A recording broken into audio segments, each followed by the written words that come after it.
Hello everyone, आप सभी का स्वागत है हमारे यूट्यूब चैनल में। तो आज मैं आप लोगों के लिए इस सीरीज़ की अब तक की पूरी कंप्लीट वीडियो एक्सप्लेन करने वाली हूँ। वीडियो को मैंने काफ़ी डिटेल में एक्सप्लेन किया है, इसलिए इस सीरीज़ में होने वाली एक भी इंसिडेंट्स छूटी नहीं है। तो चलिए बिना किसी देरी किए अब वीडियो को शुरू करते हैं। और हाँ, अगर वीडियो आपको ज़रा से भी अच्छी लगी हो तो इसे लाइक करना ना भूलें। वीडियो ज़रा से भी आपको अच्छी लगी हो तो इसे लाइक ज़रूर कर दें। तो चलिए बिना अब किसी और देरी किए वीडियो को करते हैं शुरू। एपिसोड की शुरुआत में ही हमें एक फाइटिंग सीन दिखाया जाता है जहाँ पे एक लड़की एक ड्रैगन फ्लाई पे होती है। अब ये वर्ल्ड ऐसा होता है जहाँ पे सभी के पास एक एक ड्रैगन्स होते हैं और उन्हें ड्रैगन नाइट्स कहा जाता है।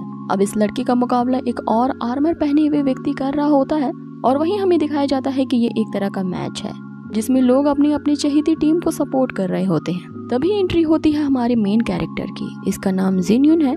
अब इसका नाम जिनयून है और ये काफी अमीर है, इसके काफी ठाट है, तो ये चाहता है कि सारे लोग उस लड़की जिसका नाम यूलो है उसे सपोर्ट करें। लेकिन यहाँ जो सारे लोग हैं ये मना कर देते हैं कि हम भी हाई रैंक की ड्रैगन नाइट्स हैं, तो हम जिसे चाहे उसके लिए चेयर कर सकते हैं। इस पे जिनयून उनके सामने सोने से भरे हुए 2 बॉक्सेस पेश करता है और इस सोने की चमक देखते ही वे लोग तुरंत ही यूलो के लिए सपोर्ट करने लगते हैं। अब इससे साबित होता है कि पैसे की पावर कुछ और ही होती है। अब आगे बढ़ते हैं और हमें उस फाइटिंग सीन की तरफ दिखाया जाता है जहाँ पे वो ब्लैक ड्रैगन यूलो पे भारी पड़ रहा होता है और यहाँ इन दोनों के बीच काफी देर तक फाइट होती है। तभी हम देखते हैं कि बहुत बड़ा सेलेस्टियल बॉडी उनकी तरफ बढ़ रहा होता है। अब इस बड़े से आग के गोले पर जैसे ही उस ड्रैगन की इलेक्ट्रिक वेव्स पड़ती हैं वो और भी बड़ा हो जाता है और यहाँ पे ब्लास्ट हो जाता है। तभी हमें जिनयून को दिखाया जाता है जो अपनी तरफ बढ़ रही है उस तेज एनर्जी को देखते हुए सोचता है कि अगर मुझे दूसरा चांस मिलता तो मैं जरूर मनी को ना चूज करके अपनी स्ट्रेंथ और पावर को चूज करता। अब उसके ऐसा कहते ही हम देखते हैं कि जिनयून एक अलग ही डायमेंशन में चला जाता है जहाँ पे हमें पता चलता है कि इस सिस्टम की वजह से ही जिनयून इतना अमीर बना था। आगे उसकी सिस्टम उसकी लाइफ का पूरा ब्यौरा स्क्रीन के सामने रखती है। यहाँ जिनयून भी अपनी गलती मानता है और ये रिग्रेट कर रहा होता है कि अगर उसे पहले से पता होता तो वह जरूर इस सिस्टम की बात सुनता और पैसे की पावर को चूज ना करता, बल्कि अपनी पावर और स्ट्रेंथ को इंक्रीज करने का चूज करता ताकि वो लड़की जिसका नाम यूलो है वो उसे बचा सके। अब उसके ऐसा बोलते ही सिस्टम उसे बताती है कि चूंकि होस्ट की एक्सीडेंटल डेथ हो चुकी है इसीलिए होस्ट के सेटिस्फैक्शन के कारण उसे एक और चांस दिया जाता है। अब यहाँ हम जिनयून को देखते हैं जो कि टेलीपोर्ट होते हुए एक पास्ट टाइमलाइन में चला जाता है जहाँ पे उसकी उम्र मात्र 7 साल है। जब उसकी आंखें खुलती हैं तो वो पाता है कि वो एक बड़े से कुएं के अंदर है जो कि सूख चुका है। अब यहाँ वो अपने सामने यूलो को देखता है। साथ ही उस कुएं के अंदर एक आदमी और एक औरत भी होती हैं जो कि एक बहुत बड़े कोहराम से छुप रहे होते हैं। उनके विलेज में चारों तरफ उन ब्लैक ड्रैगन्स और मॉन्स्टर ने हमला कर दिया था। तभी हम अचानक देखते हैं कि उस युद्ध के दौरान एक ड्रैगन को सोल्जर का तीर लग जाता है और वो सीधा उस कुएं में जा गिरता है। उस ड्रैगन के उस कुएं के अंदर गिरने की वजह वो आदमी उस औरत पे लगाता है और उसे बहुत पीटता है जिसके कारण वो गिर जाती है और पानी पानी कहने लगती है। लेकिन उस कुएं के अंदर जरा सा पानी ही बचा हुआ है जिसपे उस आदमी ने कब्जा कर लिया है और जैसे ही कोई इसके सामने उस पानी को लेने आता है वो उसे मारने की धमकी देता है। अब यहाँ पे जिनयून जो होता है वो इस सारे मामले से वाकिफ होता है और अपने पिछले लाइफ में उसने इस वाटर प्रॉब्लम को कैसे सॉल्व किया था वैसा ही करने की सोचता है। वो जानता था कि इस कुएं के अंदर एक वाटर लीफ का पौधा है जो इमरजेंसी के टाइम काम आ सकता है और उनकी भूख और प्यास कुछ समय के लिए सेटिस्फाइड कर सकता है। अब इन पत्तों को सबसे पहले जिनयून यूलो को देता है, लेकिन यूलो यहाँ इतनी दयालु होती है कि वो उस औरत की मदद करने की सोचती है। अब जो कि जिनयून इन सारी सिचुएशन से वाकिफ होता है तो उसके लिए यहाँ पे खतरा पानी नहीं बल्कि वो आदमी लगता है, इसलिए वो उस सन के आदमी से निपटने के लिए वहाँ पे रखे एक पत्थर को घिसने लगता है और उसे एक वेपन में ट्रांसफॉर्म कर लेता है। अब उन्हें इसी तरह से यहाँ पे कई दिन बीत जाते हैं, लेकिन एक रात वो जो आदमी होता है वो भूख के कारण उसे ड्रैगन का ही मांस खाने लगता है जिसके कारण उस ब्लैक ड्रैगन की ईवल स्पिरिट उसे पॉजेस कर लेती है। अब वो पागल हो जाता है और यूलो पे हमला करने लगता है ताकि वो उसे भी खा सके। इतने में यहाँ जिनयून की आंखें खुलती है और वो यूलो को बचाने के लिए उस वेपन से उस आदमी पे अटैक करता है। लेकिन अब इस अटैक से उसे कुछ नहीं होता क्योंकि उस ड्रैगन की स्पिरिट उसके अंदर आ चुकी है। अब इन दोनों में यहाँ काफी झड़प होती है जहाँ जिनयून ये डिसाइड करता है कि इस आदमी को मुझे मारना ही होगा अगर मुझे बचना है तो। और तभी हम देखते हैं कि जिनयून उस वेपन से उस आदमी का गला काट देता है जिससे वो ब्लैक ड्रैगन की जो स्पिरिट है उसके अंदर से निकल जाती है और वो आदमी वहीं मारा जाता है। लेकिन इस फाइट के दौरान यूलो यहाँ पे इंजर्ड हो जाती है और वो यहाँ पे काफी ज्यादा बीमार हो जाती है। अब इन लोगों को उस कुएं के अंदर 7 दिन और बीत जाते हैं जहाँ हमें पता चलता है कि वो औरत जिसको पानी ना मिलने के कारण उसकी भी मौत हो चुकी है। अब यूलो की हालत और भी ज्यादा खराब होती जाती है और इन जिनके पास जो वाटर फंड की पत्तियां थी वो भी लिमिटेड थी। अब उन पत्तियों के खत्म हो जाने के बाद जो जिनियन होता है अब यूलो का अपना ब्लड पिलाने लगता है। अब यहाँ उसका ब्लड लॉस होने के कारण हम देखते हैं कि ये दोनों वहीं बेहोश हो जाते हैं। अब कुछ दिनों के बाद यहाँ जिनियन की आंखें खुलती है, जो कि एक बहुत बड़े फ्लाइंग हाथी पे होता है। यहाँ पे यूलो उसे बताती है कि हमारी मदद अंकल एडा ने की है, जो उस हाथी को चला रहा होता है। अब हमें यहाँ एडा को देखते हैं, जो उन्हें ऑफर करता है कि वो लोग चाहे तो उसके साथ रह सकते हैं, क्योंकि उनका जो प्रीवियस विलेज है वो पूरी तरह से डिस्ट्रॉय हो चुका है। जिसपे जिनियन ये सोचता है कि उसे पता नहीं कि उसके सिस्टम ने आगे उसके लिए कैसा अरेंजमेंट किया है, इसीलिए वो अपनी राह खुद डिसाइड करना चाहता है और उसे ये कह देता है कि हम दोनों ऑर्फन्स यानी अनाथ हैं, सो हमारे अंदर एबिलिटी है कि हम इस दुनिया में अपने आप ही सरवाइव कर सकें। तभी हम देखते हैं कि अचानक से टाइम रुक जाता है और यिनजुन का सिस्टम उसके सामने अपीयर होता है, जो उसके लिए एक नए टास्क को कंप्लीट करने का मिशन लाया था। अब इसका टास्क ये होता है कि जिनियन को एक ब्लू सी ढूंढना होगा। ये इस वर्ल्ड का सबसे ज्यादा सीक्रेट और इम्पोर्टेंट ट्रेजर है। अब ये जो ट्रेजर है इसके पीछे कई सारी बड़ी फैमिलीज लगी हैं, लेकिन जिनियन को इस ट्रेजर को ढूंढने में ये सिस्टम उसकी मदद करेगी। इसके लिए वो उसे मैप भी दिखाती है और इस मैप के अकॉर्डिंग जिनियन को तैंगशैन के जायंट सिटी जाना होगा। अब यहाँ जिनियन के लिए प्रॉब्लम ये होती है कि ये जो तैंगशैन का जायंट सिटी होता है वो काफी ज्यादा दूर होता है। ये एक इम्पोर्टेंट सिटी होती है जो मेन लैंड के एकदम सेंटर में होती है और ना ही जिनियन के पास उतने गोल्ड कॉइन होते हैं जिससे वो एक ड्रैगन कार को रेंट कर सके। तभी उसकी नजर एडा पे पड़ती है और यहाँ पे एक रास्ता उसे सूझता है। अब यहाँ पे इनकी न्यू जर्नी स्टार्ट होती है, जहाँ पे यूलो जो होती है वो जिनियन से एक प्रॉमिस लेती है कि जिनियन उसका साथ कभी नहीं छोड़ेगा। अब ये लोग आगे बढ़ते हैं और रास्ते में एक जगह आराम करने रुकते हैं, जहाँ एडा चिल्लाते हुए आता है और उन्हें बताता है कि जो फ्रूट्स उसने मार्केट में बेचने के लिए खरीदे थे वो सारे के सारे सड़ चुके हैं। जिसपे जिनियन उसे बताता है कि तुम सबसे बड़े गधे हो, अगर तुम इस फ्रूट का बिजनेस कर रहे थे तो तुम्हें उस फ्रूट को चूज करना चाहिए था जो कि पके हुए नहीं थे। सारे लोग भी ऐसा ही फल खरीदते हैं क्योंकि ये कुछ दिनों में पक जाते हैं और फिर इन्हें खाया जा सकता है, और तुमने पहले से ही बेचने के लिए पके हुए फलों को खरीदा जो कि 3 दिनों के अंदर ही सड़ गए। अब यहाँ पे जिनियन को एक आइडिया सूझता है और वो तैंगशैन सिटी जाने के लिए एडा को बेवकूफ बनाने की सोचता है। यहाँ वो एडा से कहता है कि तुम सारे ये पके हुए फल मुझे दे दो, मैं इनका पैसा प्रॉफिट के साथ तुम्हें लौटाऊंगा। अब इस पे एडा मान जाता है और यहाँ वो जिनियन की बिजनेस टेक्निक को देखते हुए उसे आग्रह करने लगता है कि वो उसके साथ ही रहे।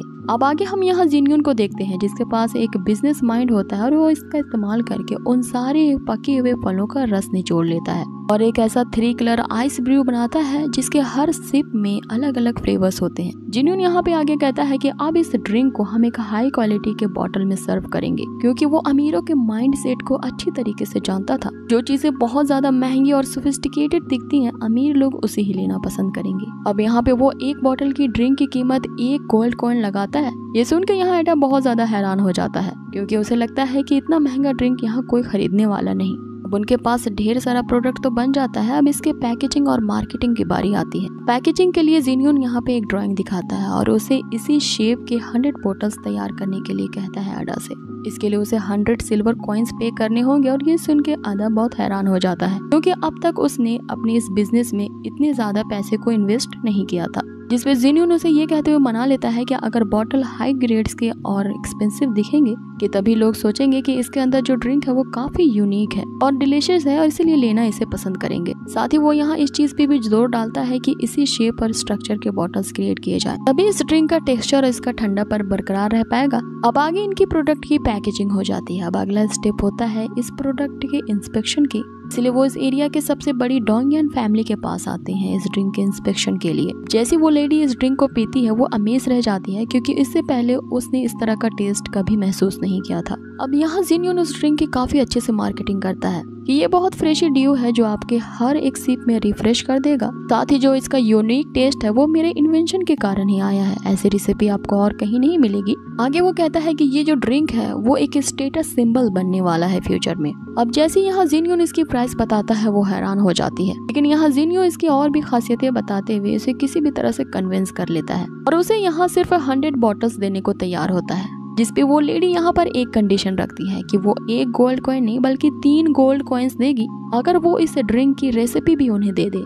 अब यहाँ पे इनकी डील सील हो जाती है और इनका अगला पड़ाव होता है उस तैंगशैन सिटी की तरफ, क्योंकि अब इनके पास अच्छे खासे पैसे आ चुके थे। लेकिन यहाँ वो जो एडा होता है वो काफी डिसअपॉइंट होता है। वो यहाँ जिनियन पे गुस्सा कर रहा होता है कि उसने सारी की सारी बॉटल्स उस लेडी को क्यों नहीं दी, क्योंकि उन्होंने 300 बॉटल्स की प्रोडक्शन की थी और जिनियन ने उस लेडी को मात्र 100 बॉटल्स ही दिए थे। यहाँ आडा वो ये सोच के और भी ज्यादा गुस्सा कर रहा होता है कि इतने सारे पैसे हमारे पास हो जाते जितने मैंने 10 सालों में नहीं कमाए। जिसपे जिनियन उसे मार्केटिंग टेक्निक्स बताते हुए कहता है कि हम अपने प्रोडक्ट को सिर्फ एक ही जगह पे सेल नहीं कर सकते, हमें इसकी प्रसिद्धि को और भी बढ़ाना होगा, इसीलिए हमें तैंगशान सिटी की तरफ जाना चाहिए। ये सिटी इतना बड़ा है कि हम यहाँ पे इसे दुगने दामों पे बेचेंगे। अब आगे वे लोग तैंगशान सिटी की तरफ पहुंच जाते हैं, जहाँ पे जिनियन जो होता है अडा और यूलो को उस ड्रिंक की मार्केटिंग करने के लिए भेज देता है ताकि वो लोग इस 3 कलर कोल्ड ड्रिंक को प्रमोट कर सके। और दूसरी तरफ खुद चल पड़ता है उस सीक्रेट ट्रेजर की तलाश में, क्योंकि उसे अब ब्लू सी को ढूंढना था और किसी भी तरह से ये टास्क को कंप्लीट करना था। अब आगे उस सिस्टम के दिए गए इंस्ट्रक्शन के मुताबिक जिनियन को उस ब्लू सी को निकालने के लिए एक फावड़ी की जरूरत होती है, इसलिए वो एक बहुत ही पुराने शॉप पे जाता है, जहाँ पे जिनियन उस सेलर को देख के डर जाता है, क्योंकि वो अपने द्वारा बनाए गए आर्मर को पहन कर उसका टेस्ट ले रहा होता है। लेकिन वो सेलर उसके साथ अच्छी तरह पेश नहीं आता। उसे लगता है कि एक बच्चा क्या ही उसकी दुकान से खरीदेगा, लेकिन यहाँ जिनियन उससे कहता है कि उसे एक फावड़ा खरीदना है जो कि सोने की बनी है। और यहाँ आगे हम देखते हैं कि जिनियन ने उन सारे गोल्ड के फावड़ों को खरीद लिया होता है, क्योंकि उसके पास काफी ज्यादा गोल्ड कॉइन्स थे। और उसे जाते देख यहाँ जो सेलर होता है उसे जोर जोर से चीखते हुए कहता है कि अगली बार उसके शॉप पे जरूर आए। तभी उसके शॉप में हम एक और बंदे को आते देखते हैं, जो कि एक ड्रैगन राइडर होता है और अपनी आइडेंटिटी उसने एक क्रो मास्क के पीछे छुपाई थी।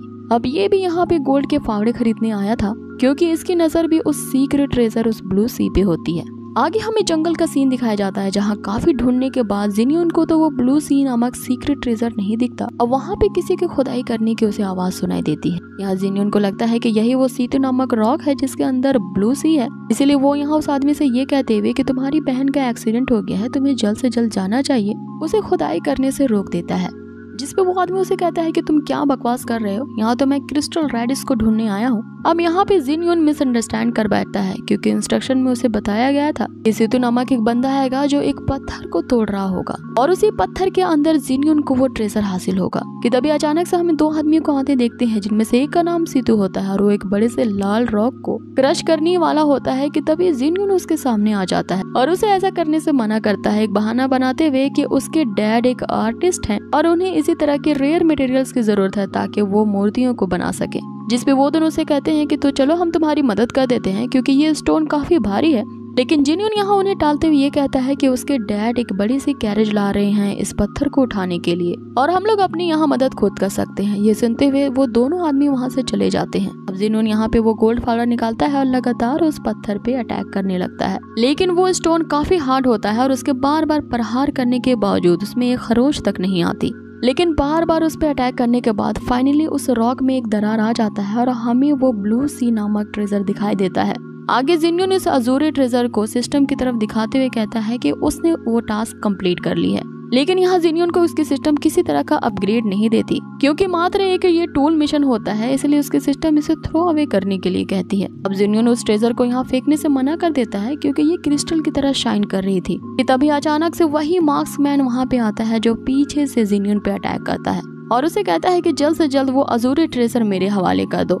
अब यहाँ उसके अटैक से बचता हुआ जिनियन जो होता है वो एक बड़े से पत्थर के पीछे छुप जाता है, जहाँ वो अपने सिस्टम को सम्मन करता है कि इतने क्रिटिकल मूवमेंट पे उसकी मदद करे। जिसपे उसके सिस्टम उससे कहती है कि तुमने टास्क को कंप्लीट नहीं किया तो अब तुम खुद ही इससे निपटो। तभी यहाँ जिनियन का ध्यान उस ब्लू सी की तरफ जाता है, जो कि एक्चुअल में एक ड्रैगन क्रिएशन स्टोन होता है। इसका मतलब होता है कि ये ड्रैगन्स के एग्स होते हैं, जो कि वो खुद एक क्रिस्टल स्टोन से बनाते हैं। अब जैसे ये ग्लो करने लगते हैं, इससे निकलने वाला ड्रैगन अपना मास्टर चूज करता है। अब इसके पूरी तरह से क्रिएट होने में बस कुछ ही टाइम बाकी होता है, इसलिए तब तक जिनियन उस ड्रैगन राइडर का ध्यान भटकाने की कोशिश करता है, ये कहते हुए कि वो एक मात्र 7 साल का बच्चा है और उसे मिसअंडरस्टैंडिंग हो गई है, इसलिए वो उस पर अटैक ना करे। जिसपे वो ड्रैगन राइडर उसे ये कहते हुए कि तब तो तुम मेरे लिए सबसे आसान शिकार हो, इस पे लगातार अटैक करने लगता है। यहाँ जिनियन और भी ज्यादा टाइम गेन करने के लिए अपने पास जितनी भी चीजें रहती हैं उसकी तरफ फेंकने लगता है, लेकिन अब उसके पास फेंकने के लिए कुछ भी नहीं रह गया था, इसलिए वो वहाँ से भागने का डिसाइड करता है। यहाँ वो उस ड्रैगन राइड के अटैक से बचता हुआ आगे बढ़ रहा होता है। वो क्रिस्टल बॉल शाइन करने लगती है और जिनियन के अराउंड एक शील्ड क्रिएट कर लेती है। अब हम देखते हैं कि उसके अंदर का जो ड्रैगन सोल होता है वो जिनियन के साथ कनेक्ट करने की कोशिश करता है, जिससे जिनियन एक अलग ही स्पिरिचुअल स्पेस में चला जाता है। अब यहाँ पे उसे रिवील होता है उसका ड्रैगन नाइट। अब ये ड्रैगन काफी ज्यादा शानदार होता है, जो कि चाइना के रियल ड्रैगन के एंसेस्टर होते हैं। अब जैसे यहाँ जिनियन अपने नए पार्टनर उस ड्रैगन को कॉल आउट करता है, वो ड्रैगन आते ही जिनियन में समाहित हो जाता है अब यहाँ जिनियन काफी ज्यादा पावरफुल महसूस करने लगता है, क्योंकि ये जो अजूरा सी का ड्रैगन होता है ये 9.9 ड्रैगन क्रिएशन स्टोन से बना होता है, इसीलिए इसे उस वर्ल्ड का सबसे सीक्रेट ट्रेजर कहा जाता है। आगे यहाँ सीन वापस से जंगल की तरफ शिफ्ट होता है, जहाँ वो ड्रैगन राइडर होता है वो जिनियन को कहने लगता है कि तुम्हारी हिम्मत कैसे हुई उस ब्लू सी से मर्ज करने की। अब आगे वो अपने बीस्ट को समन करता है और यहाँ इनके बीच फाइट शुरू हो जाती है। आगे हम देखते हैं कि जिनियन भी अब अपने ड्रैगन को समन करता है और उसे अपनी पावर दिखाता है। अब ये अटैक इतना ज्यादा पावरफुल होता है कि वो जो ड्रैगन राइडर होता है अपने अराउंड 3 लेयर की शील्ड क्रिएट कर लेता है। फिर भी वहाँ ये बच नहीं पाता और इंजर्ड हो जाता है। यहाँ से भागते हुए वो जिनियन से कहता है कि याद रखना बच्चे, मेरा नाम कार्ड है और मैं कार्डा शाइन फैमिली से बिलोंग करता हूँ और हमारी मुलाकात जल्दी होगी, क्योंकि मुझे तुमसे अब किसी भी हाल में रिवेंज लेना है। अब यहाँ पे कार्डाशान फैमिली के बारे में सुन के जिनियन की तो लग जाती है, क्योंकि ये उस एरिया की सबसे बड़ी 10 बिगेस्ट और रिचेस्ट फैमिली में से एक थे।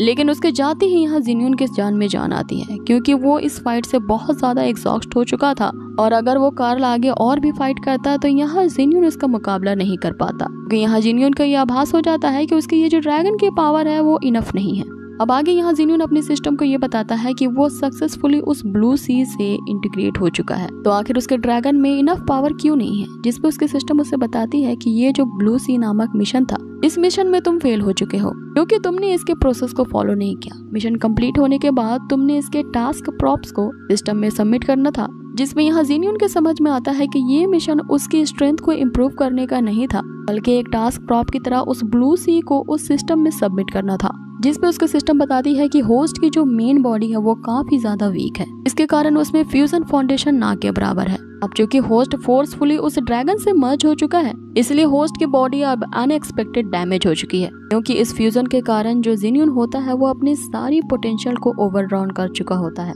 अब जिनियन के अंदर इतनी ज्यादा पोटेंशियल नहीं बाकी रह गई है जिसके कारण वो अपने ड्रैगन को अपग्रेड कर सके। लेकिन फिर भी अगर जिनियन अपने ड्रैगन को फोर्सफुली अपग्रेड करने की कोशिश करता है तो यहाँ उसके सर्वाइवल के चांसेस सिर्फ 1% रहेंगे।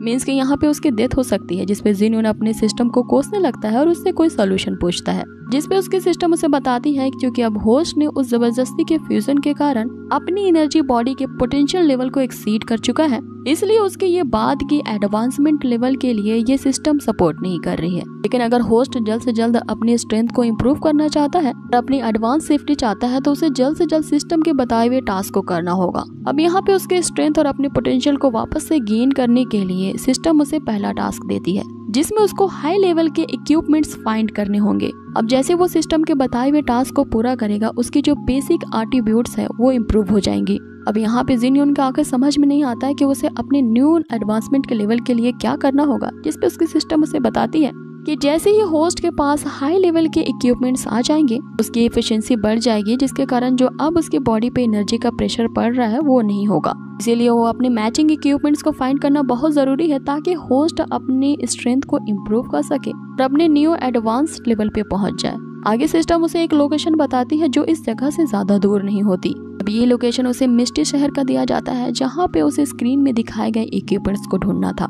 अब ये जो इक्विपमेंट्स होते हैं वो रेयर फ्लाइंग एग्स होते हैं, जो कि इसके यूजर के बॉडी के एनर्जी जनरेशन में एक लूप की तरह काम करेगा और फोर्सफुल फ्यूजन के कारण जो डैमेज जिनियन के एनर्जी को हुआ है, साथ ही उस डैमेज को हील करते हुए ये यूजर को और भी एनर्जी बोनस देगा, जिससे उसकी स्ट्रेंथ और भी ज्यादा बढ़ जाएगी। आगे उसकी सिस्टम उसे ये भी बताती है कि जब वो इन रेयर इक्विपमेंट्स यानी फ्लाइंग एग्स को हासिल कर लेगा तो होस्ट को एक न्यू लेवल पे बिना किसी रिस्क के प्रमोट कर दिया जाएगा और ये रैंक होगी ब्रॉन्ज रैंक। आगे जिनियन का यहाँ अगला मिशन मिस्टी सिटी की तरफ होता है, जहाँ पे होने वाले युबाओ कॉन्फ्रेंस में प्रॉब्ली उसे वो फ्लाइंग एग्स मिलने की उम्मीद होती है। अब नेक्स्ट सीन में हमें दिखाया जाता है वो अपनी फ्यूचर प्लानिंग कर रहे होते हैं, जहाँ पे जो जिनियन होता है वो अडा को स्टैंगशाइन सिटी में ही रहते हुए अपने ड्रिंक को बेचने की सलाह देता है और यहाँ वो खुद योलो के साथ उस मिस्टी सिटी की तरफ निकल पड़ता है, जिसपे योलो से कहती है कि हमारे पास ना कोई फ्लाइंग ऑब्जेक्ट है ना ही अडा है, तो हम उस सिटी में कैसे जाएंगे। जिसपे जिनियन ये कहते हुए कि किसने कहा कि हम नहीं उड़ सकते हैं, वो अपने ड्रैगन को समन करता है, क्योंकि अब जिनियन एक ड्रैगन नाइट बन चुका था और उसके पास खुद का ड्रैगन होता है। ये लोग उस ड्रैगन पे सवार होकर उस मिस्टी सिटी की तरफ निकल जाते हैं, जहाँ पे उन्हें उस युबाओ कॉन्फ्रेंस में एंट्री लेने के लिए अपना एक स्टॉल लगाना होता है, जिसमें वो मैजिकल एट्रीब्यूट्स और ट्रेजर्स को बेच सके।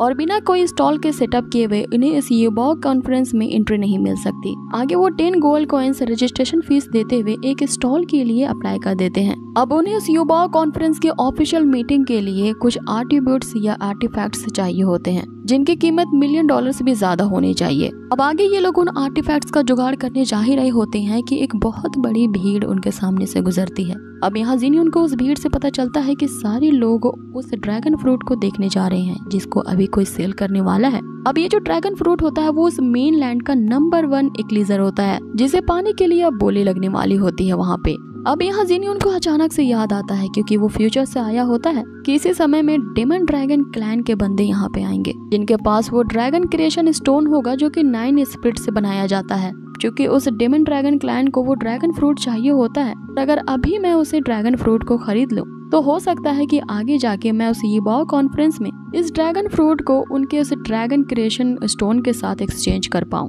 अब यहाँ पे हमें ये रिवील होता है कि पास्ट में यूलो ने कुछ ऐसा किया था जिसका हमेशा ही जिन्यून को पछतावा रहता है, इसलिए वो दोबारा इस गलती को नहीं करना चाहता और वो अब की बार वो ड्रैगन फ्रूट जरूर खरीद लेगा ताकि यूलो को दोबारा वो करना ना पड़े जो उसने लास्ट बार किया था। आगे वो यूलो को देखते ही कहता है कि चलो आज मैं तुम्हें एक गिफ्ट दिलवाता हूँ, जिसमें यूलो से कहती है कि चाहे तुम मुझे जो भी दोगे मैं उसे खुशी खुशी एक्सेप्ट करूंगी। अब यहाँ पे जिन्यून के ये डिसाइड करते ही कि 9th ग्रेड का ड्रैगन स्टोन मैं आ रहा हूँ तुमसे डील करने।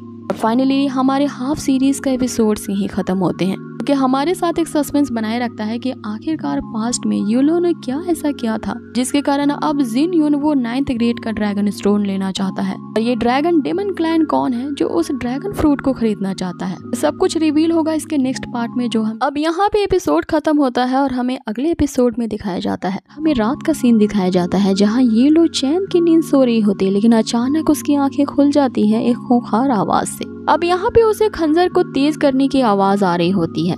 यूलो जाके देखती है तो और कोई नहीं बल्कि जिन्यून होता है। जैसे ही डरते डरते यूलो उसे टच करती है देखती है कि जिन्यून की आंखें लाल है। अब यहाँ जो जिन्यून होता है वो जानबूझकर उसे डराने लगता है, इसलिए तैश में आके यूलो उसे एक जोरदार थप्पड़ मारती है। अब हमें सुबह का सीन दिखाया जाता है जहाँ पे हम देखते हैं कि जिन्यून का जो गाल होता है वो सूज चुका होता है। यूलो कल रात के लिए उससे माफी मांगती है जिससे जिन्यून उसे सारी बात बताता है कि हमने तो स्टॉल सेटअप कर लिया लेकिन उस स्टॉल में ऑक्शन के लिए हमें कोई ट्रेजर्स तो चाहिए ना, इसलिए मैंने सारी रात हार्ड वर्क करके ये फायर शटल बनाया है, लेकिन इतनी मेहनत करने के बाद भी किसी ने मुझे बहुत तेज पीटा है। अब आगे वे दोनों अपने ट्रेजर के ऑक्शन रजिस्ट्रेशन के लिए जाते हैं जहाँ पे ये लड़की उनसे पूछती है कि आखिर तुम लोग किस चीज में बिजनेस करना चाहते हो, जिसपे जिन्यून उसे वो ट्रेजर दिखाता है और वो लड़की इसे देख करके पूरी तरह से अचंभित और सरप्राइज रह जाती है। ये आखिर क्या बला है और इतने रेयर ट्रेजर को तो मैं इंस्पेक्शन नहीं कर सकती, मुझे इसके लिए एक पैनल ऑफ एक्सपर्ट्स की जरूरत होगी, वही इसे देख करके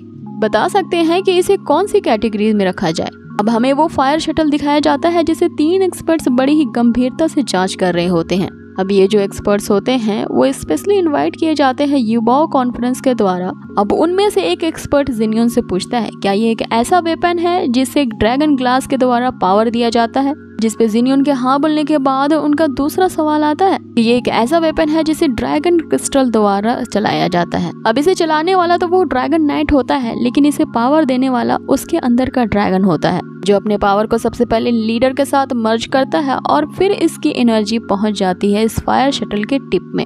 कि तभी दूसरा एक्सपर्ट कहता है कि ये तो एक जीनियस इन्वेंशन है, अगर इसका मास प्रोडक्शन किया जाए तब तो ये वेपन वर्ल्ड में धमाका मचा देगा और आने वाले फ्यूचर में सिर्फ इसी को ही यूज किया जाएगा। आगे वो जिन्यून से पूछता है क्या तुमने इसे इन्वेंट किया है, जिसपे जिन्यून यहाँ पे झूठ बोलते हुए कहता है कि ये मेरे ग्रैंडफादर की बहुत सालों की मेहनत है, क्योंकि मेरे ग्रैंडफादर एक वेपन एक्सपर्ट थे और ये उन्हीं की रिसर्च का रिजल्ट है। लेकिन असल बात यहाँ जिन्यून के माइंड में ये चल रही होती है कि उसने फ्यूचर में कई सारे पैसे लगा के बहुत सारे जीनियस और साइंटिस्ट को लगा करके कड़ी मेहनत के बाद उसने ये फायर शटल की रिसर्च पूरी की थी, लेकिन वो यहाँ उन्हें ये सच्चाई तो नहीं बता सकता था कि वो फ्यूचर से आया है, इसीलिए उसे यहाँ एक झूठा बहाना बनाना पड़ता है। अब यहाँ पे देखते हैं कि वो जो एक्सपर्ट्स के पैनल होते हैं वो अभी भी गहराई से उस वेपन को देख रहे होते हैं, जिसपे जिन यून उनसे पूछता है। इसपे जिन यून उनसे पूछने लगता है क्या मैं इस युवाओं कॉन्फ्रेंस में एलिजिबल नहीं हूँ पार्टिसिपेट करने के लिए, जिसपे जो दूसरे एक्सपर्ट होते हैं वो जिन यून को साइड ले जाते के कहते हैं कि अगर तुम इंटरेस्टेड हो तो मैं तुम्हारे लिए एक फायदे की बात यहाँ बता सकता हूँ। इसपे जिन यून तबाक से उनसे कहता है कि आई एम नॉट इंटरेस्टेड, लेकिन फिर बाद में कहता है कि यार मैं तो मजाक कर रहा हूँ, तो बताइए कि आप क्या कहना चाहते हैं। वो एक्सपर्ट उनसे कहता है कि अगर तुम इस फायर शटल को मेरे ही ऑक्शन हाउस में बेचो तो कैसा रहेगा, तुम्हें इस ट्रेजर के बदले में मैं अच्छी खासी रकम दूंगा। जिसपे जिन्यून उसे कहता है कि मैं बेचने की बात क्या कर रहा हूँ, आप चाहे तो इसका पूरा का पूरा इन्वेंशन आइडिया या ब्लूप्रिंट ही रख सकते हो। अब ये बात सुन के तो उस एक्सपर्ट के पैरों तले जमीन नहीं रहती, वो खुशी के मारे उछलने लगता है और यहाँ ब्लूप्रिंट कई अच्छे दाम में उसे ले लेता है। और इसके बदले में वो जिन्यून को एक बड़ा सा बॉक्स देता है जो कि सोनों के सिक्कों से भरा होता है। यहाँ येलो उसे पूछने लगती है कि अगर हम वो उस ड्रिंक की तरह इसे भी बना करके खुद बेचे तो हम ज्यादा मुनाफा कमा सकते थे। जिसपे जिन्यून यहाँ पे उसे असल बात बताता है कि ये जो फायर शटल है इसमें कुछ कमियां हैं, और वो कमी ये है कि इसे बनाना बहुत ही ज्यादा डिफिकल्ट है, और कई बार बनाने के बावजूद भी जब मैं कल रात इसे बनाने के लिए बैठा तो मुझे कई सारी डिफिकल्टीज फेस करनी पड़ी और इसे बनाने में पूरी रात लग गई। और अगर एक ऐसा क्राफ्टमैन जो काफी ज्यादा स्किल्ड है वो भी इसे बनाने की कोशिश करेगा ना, ये इतना पेचीदा है कि ये इसे बना नहीं पाएगा। अब इस बात से तुम ही समझ जाओ कि वो जो एक्सपर्ट था जिसने अभी भी मेरे साथ ट्रेड किया है उसे कितना प्रॉफिट हुआ होगा और मुझे कितना लॉस। अब यहाँ जिन्यून की इस चालाकी को देख करके तो येलो हैरान रह जाती है कि ये मेरी ही एज का है, लेकिन ये कितना मैच्योर हो गया है पहले से और कितनी आगे की सोच रहा है। और दूसरी तरफ मैं हूँ जिसका ख्याल अभी जिन्यून को ही रखना पड़ रहा है।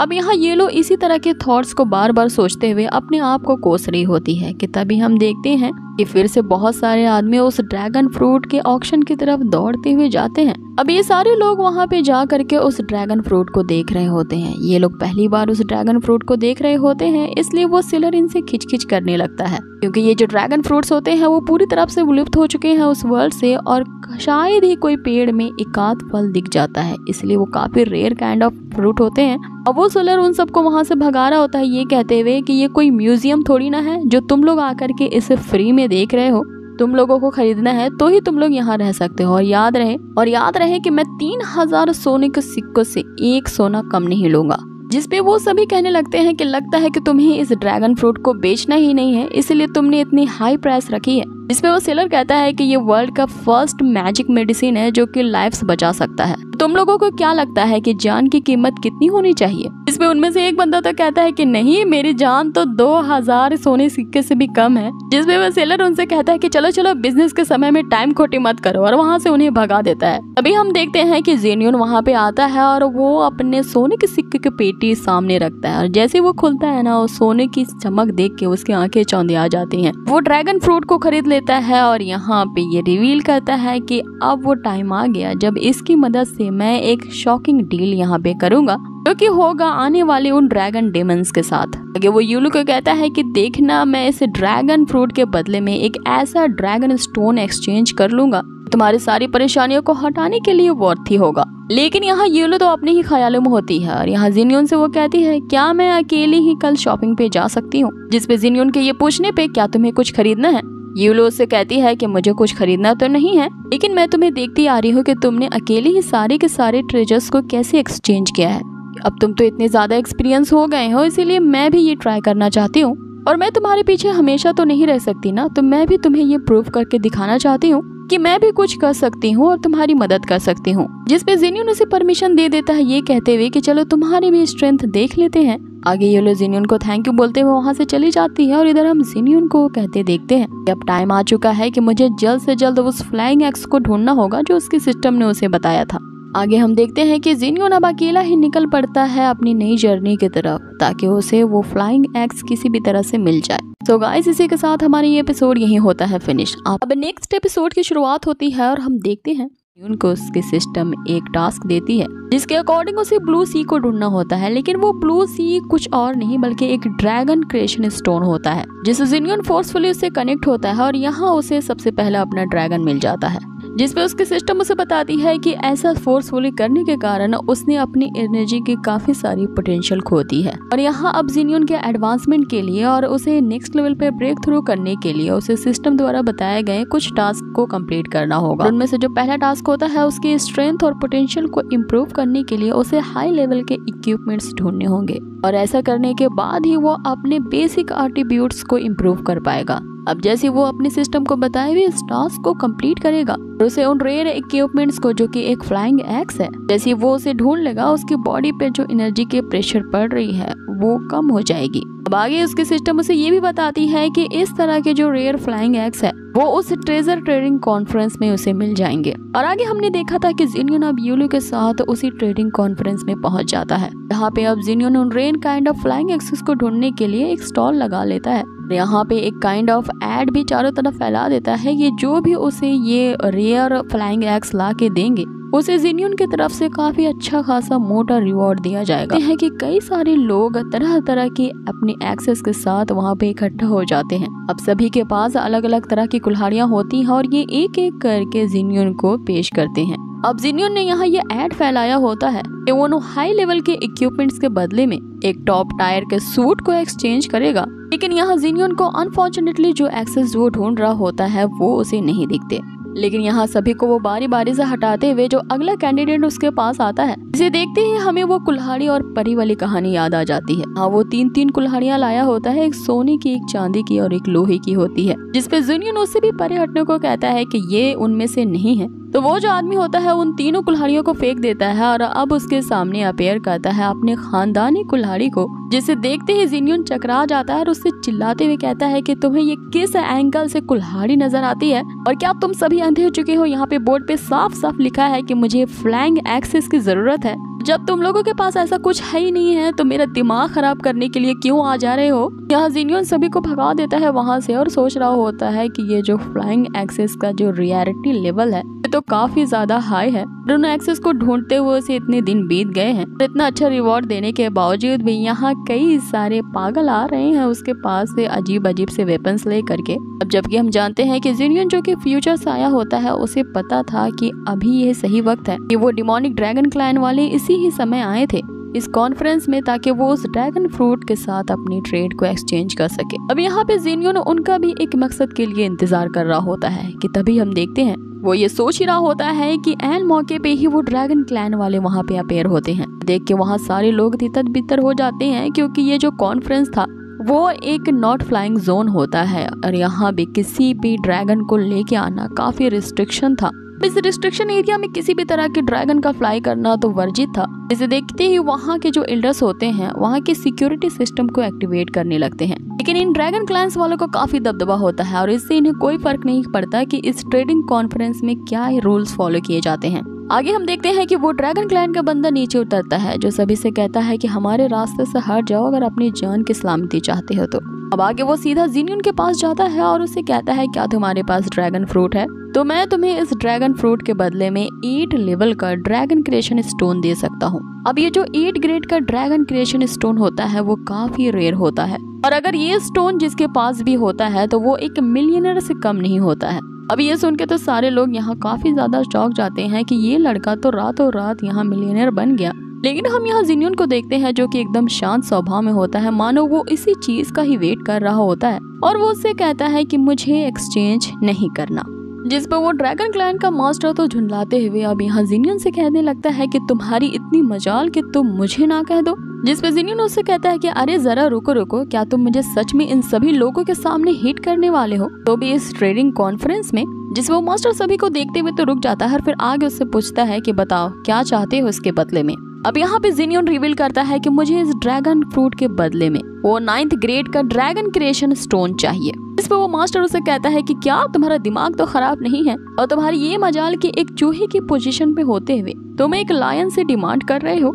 ये इम्पॉसिबल है और ऐसा नहीं हो सकता। अगर तुम मुझे नहीं ये सेल करना चाहते हो तो कोई इसे खरीदेगा नहीं। जिस पे जिनियन उसे कहता है कि कोई ना खरीदे तो ना सही, मैं अपने घर में ले जाऊंगा और मस्त इसका मिल्क शेक बना के पीऊंगा। अब ये सुन के तो वो मास्टर आग बबूला हो जाता है और उसे सबक सिखाने वाला होता है कि वहाँ पे अपेयर होती है ड्रैगन क्लाइन की योर हाइनेस, जिसका नाम अकीरा होता है और आते ही सब इसको ग्रीट करते हैं। अब यहाँ ज़ेनियोन उसे देख के कहता है कि फाइनली कोई आया है जिसके साथ मैं डील कर सकता हूँ। अब यहाँ अकीरा उसे कहती है कि इस ड्रैगन फ्रूट के बदले में 8 ग्रेड का ड्रैगन क्रिएशन स्टोन सिंसियरिटी के साथ हमारे साथ एक्सचेंज कर लो, और वो ड्रैगन फ्रूट इतना तो रेयर नहीं है जिसके लिए तुम 9th ग्रेड का क्रिएशन स्टोन की डिमांड कर रहे हो, कहीं तुम ज्यादा लालची तो नहीं बन रहे। जिस पे ज़ेनियोन कहता है कि ड्रैगन फ्रूट जो है वो लाइफ सेविंग मेडिसिन है, और जहाँ तक मुझे लगता है कि इसकी कीमत उस 9th ग्रेड के ड्रैगन स्टोन से भी कई ज्यादा है, स्पेशली तुम्हारे लिए जबकि तुम इमरजेंसी में मेरे पास यहाँ पे आए हो। इस पे अकीरा उससे पूछने लगती है कि तुम्हारा कहने का क्या मतलब है। तो अब जबकि ज़ेनियोन के सारी चीजें पता ही होती है तो यहाँ वो उसे कह ही देता है कि तुम्हारे क्लैन का जो यंग मास्टर है उसे बचाना बहुत जरूरी है, तो तुम्हें नहीं लगता कि उस यंग मास्टर की जान की कीमत इस 9 ग्रेड के ड्रैगन स्टोन से कई ज्यादा है। जिसपे यहाँ वो कई ज्यादा सरप्राइज होते हुए उससे पूछती है कि आखिर तुम्हें इसके बारे में कैसे पता। आगे ज़ेनियोन यहाँ उनसे कहता है कि ड्रैगन क्लैन के जो ग्रैंड मास्टर हैं वो उस क्लैन के बाकी सब मामले को सुलझाने में बिजी हैं, और अगर तुम लोगों ने उनको इस बात का पता होने से पहले ये जो ड्रैगन फ्रूट है अपने यंग मास्टर को नहीं दिया तो इसका क्या परिणाम हो सकता है तुम अच्छे से जानते हो, क्योंकि ये जो ड्रैगन फ्रूट इतने रेयर होते हैं कि करोड़ों पेड़ों में से एकाध पेड़ में ही लगते हैं।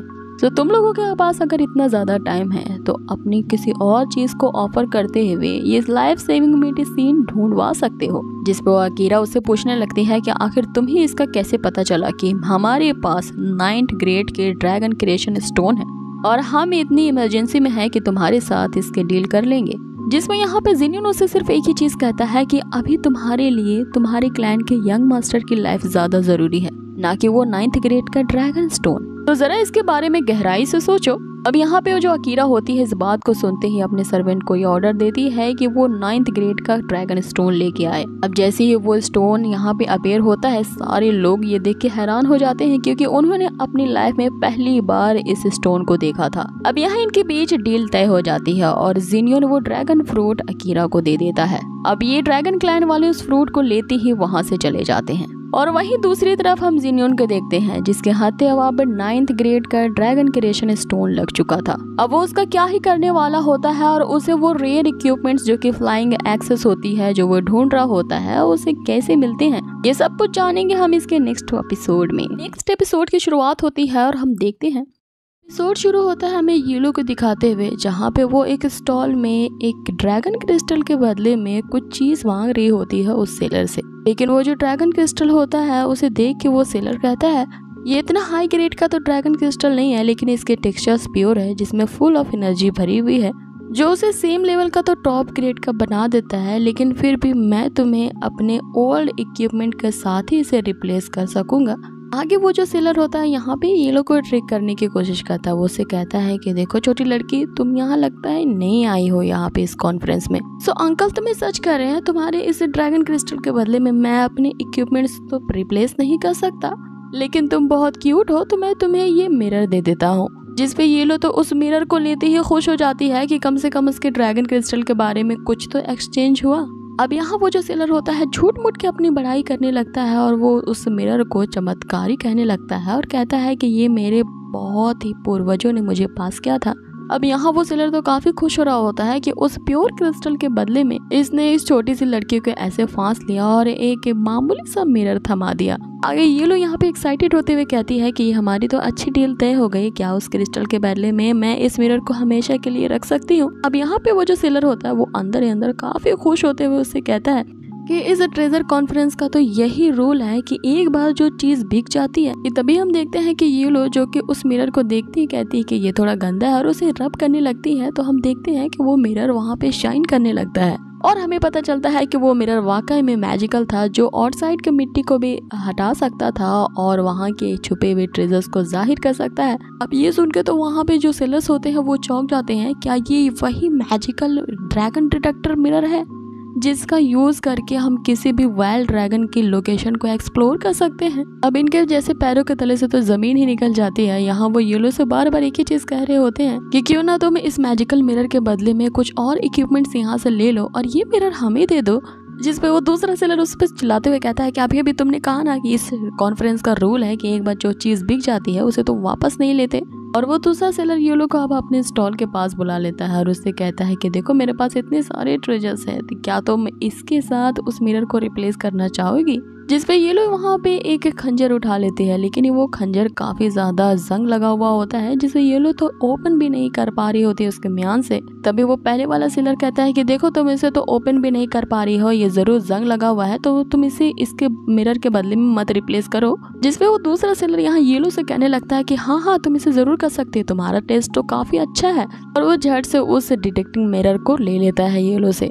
और आगे हम देखते हैं कि काफी कोशिशों के बाद भी यहाँ येलो से वो डैगर ओपन नहीं हो रहा होता, जिसपे पहला सेलर कहता है कि मैंने कहा था ना ये कि अंदर से पूरी तरह से रस्टेड हो चुका है। इस पे वो दूसरा सेलर उसे कहने लगता है कि तुम चुप नहीं रह सकते, अब मैंने यहाँ पे ट्रांजैक्शन कर लिया है, अब मैं यहाँ पे किसी चीज को लौटा नहीं सकता। अब यहाँ बेचारी येलो को देखते हैं जो किसी न किसी तरह से जैसे उस डैगर को ओपन करती है वो एक एंटीक पीस निकलता है जो कि एकदम रेयरेस्ट फाइन गोल्ड से बना होता है, जिसे देख के ये दोनों के फिर से पैरों के तले से जमीन निकल जाती है। आगे ये लोग उस सेलर से कहते हुए कि अंकल तो वाकई में सच कह रहे थे, ये तो एक काफी एंटीक पीस है।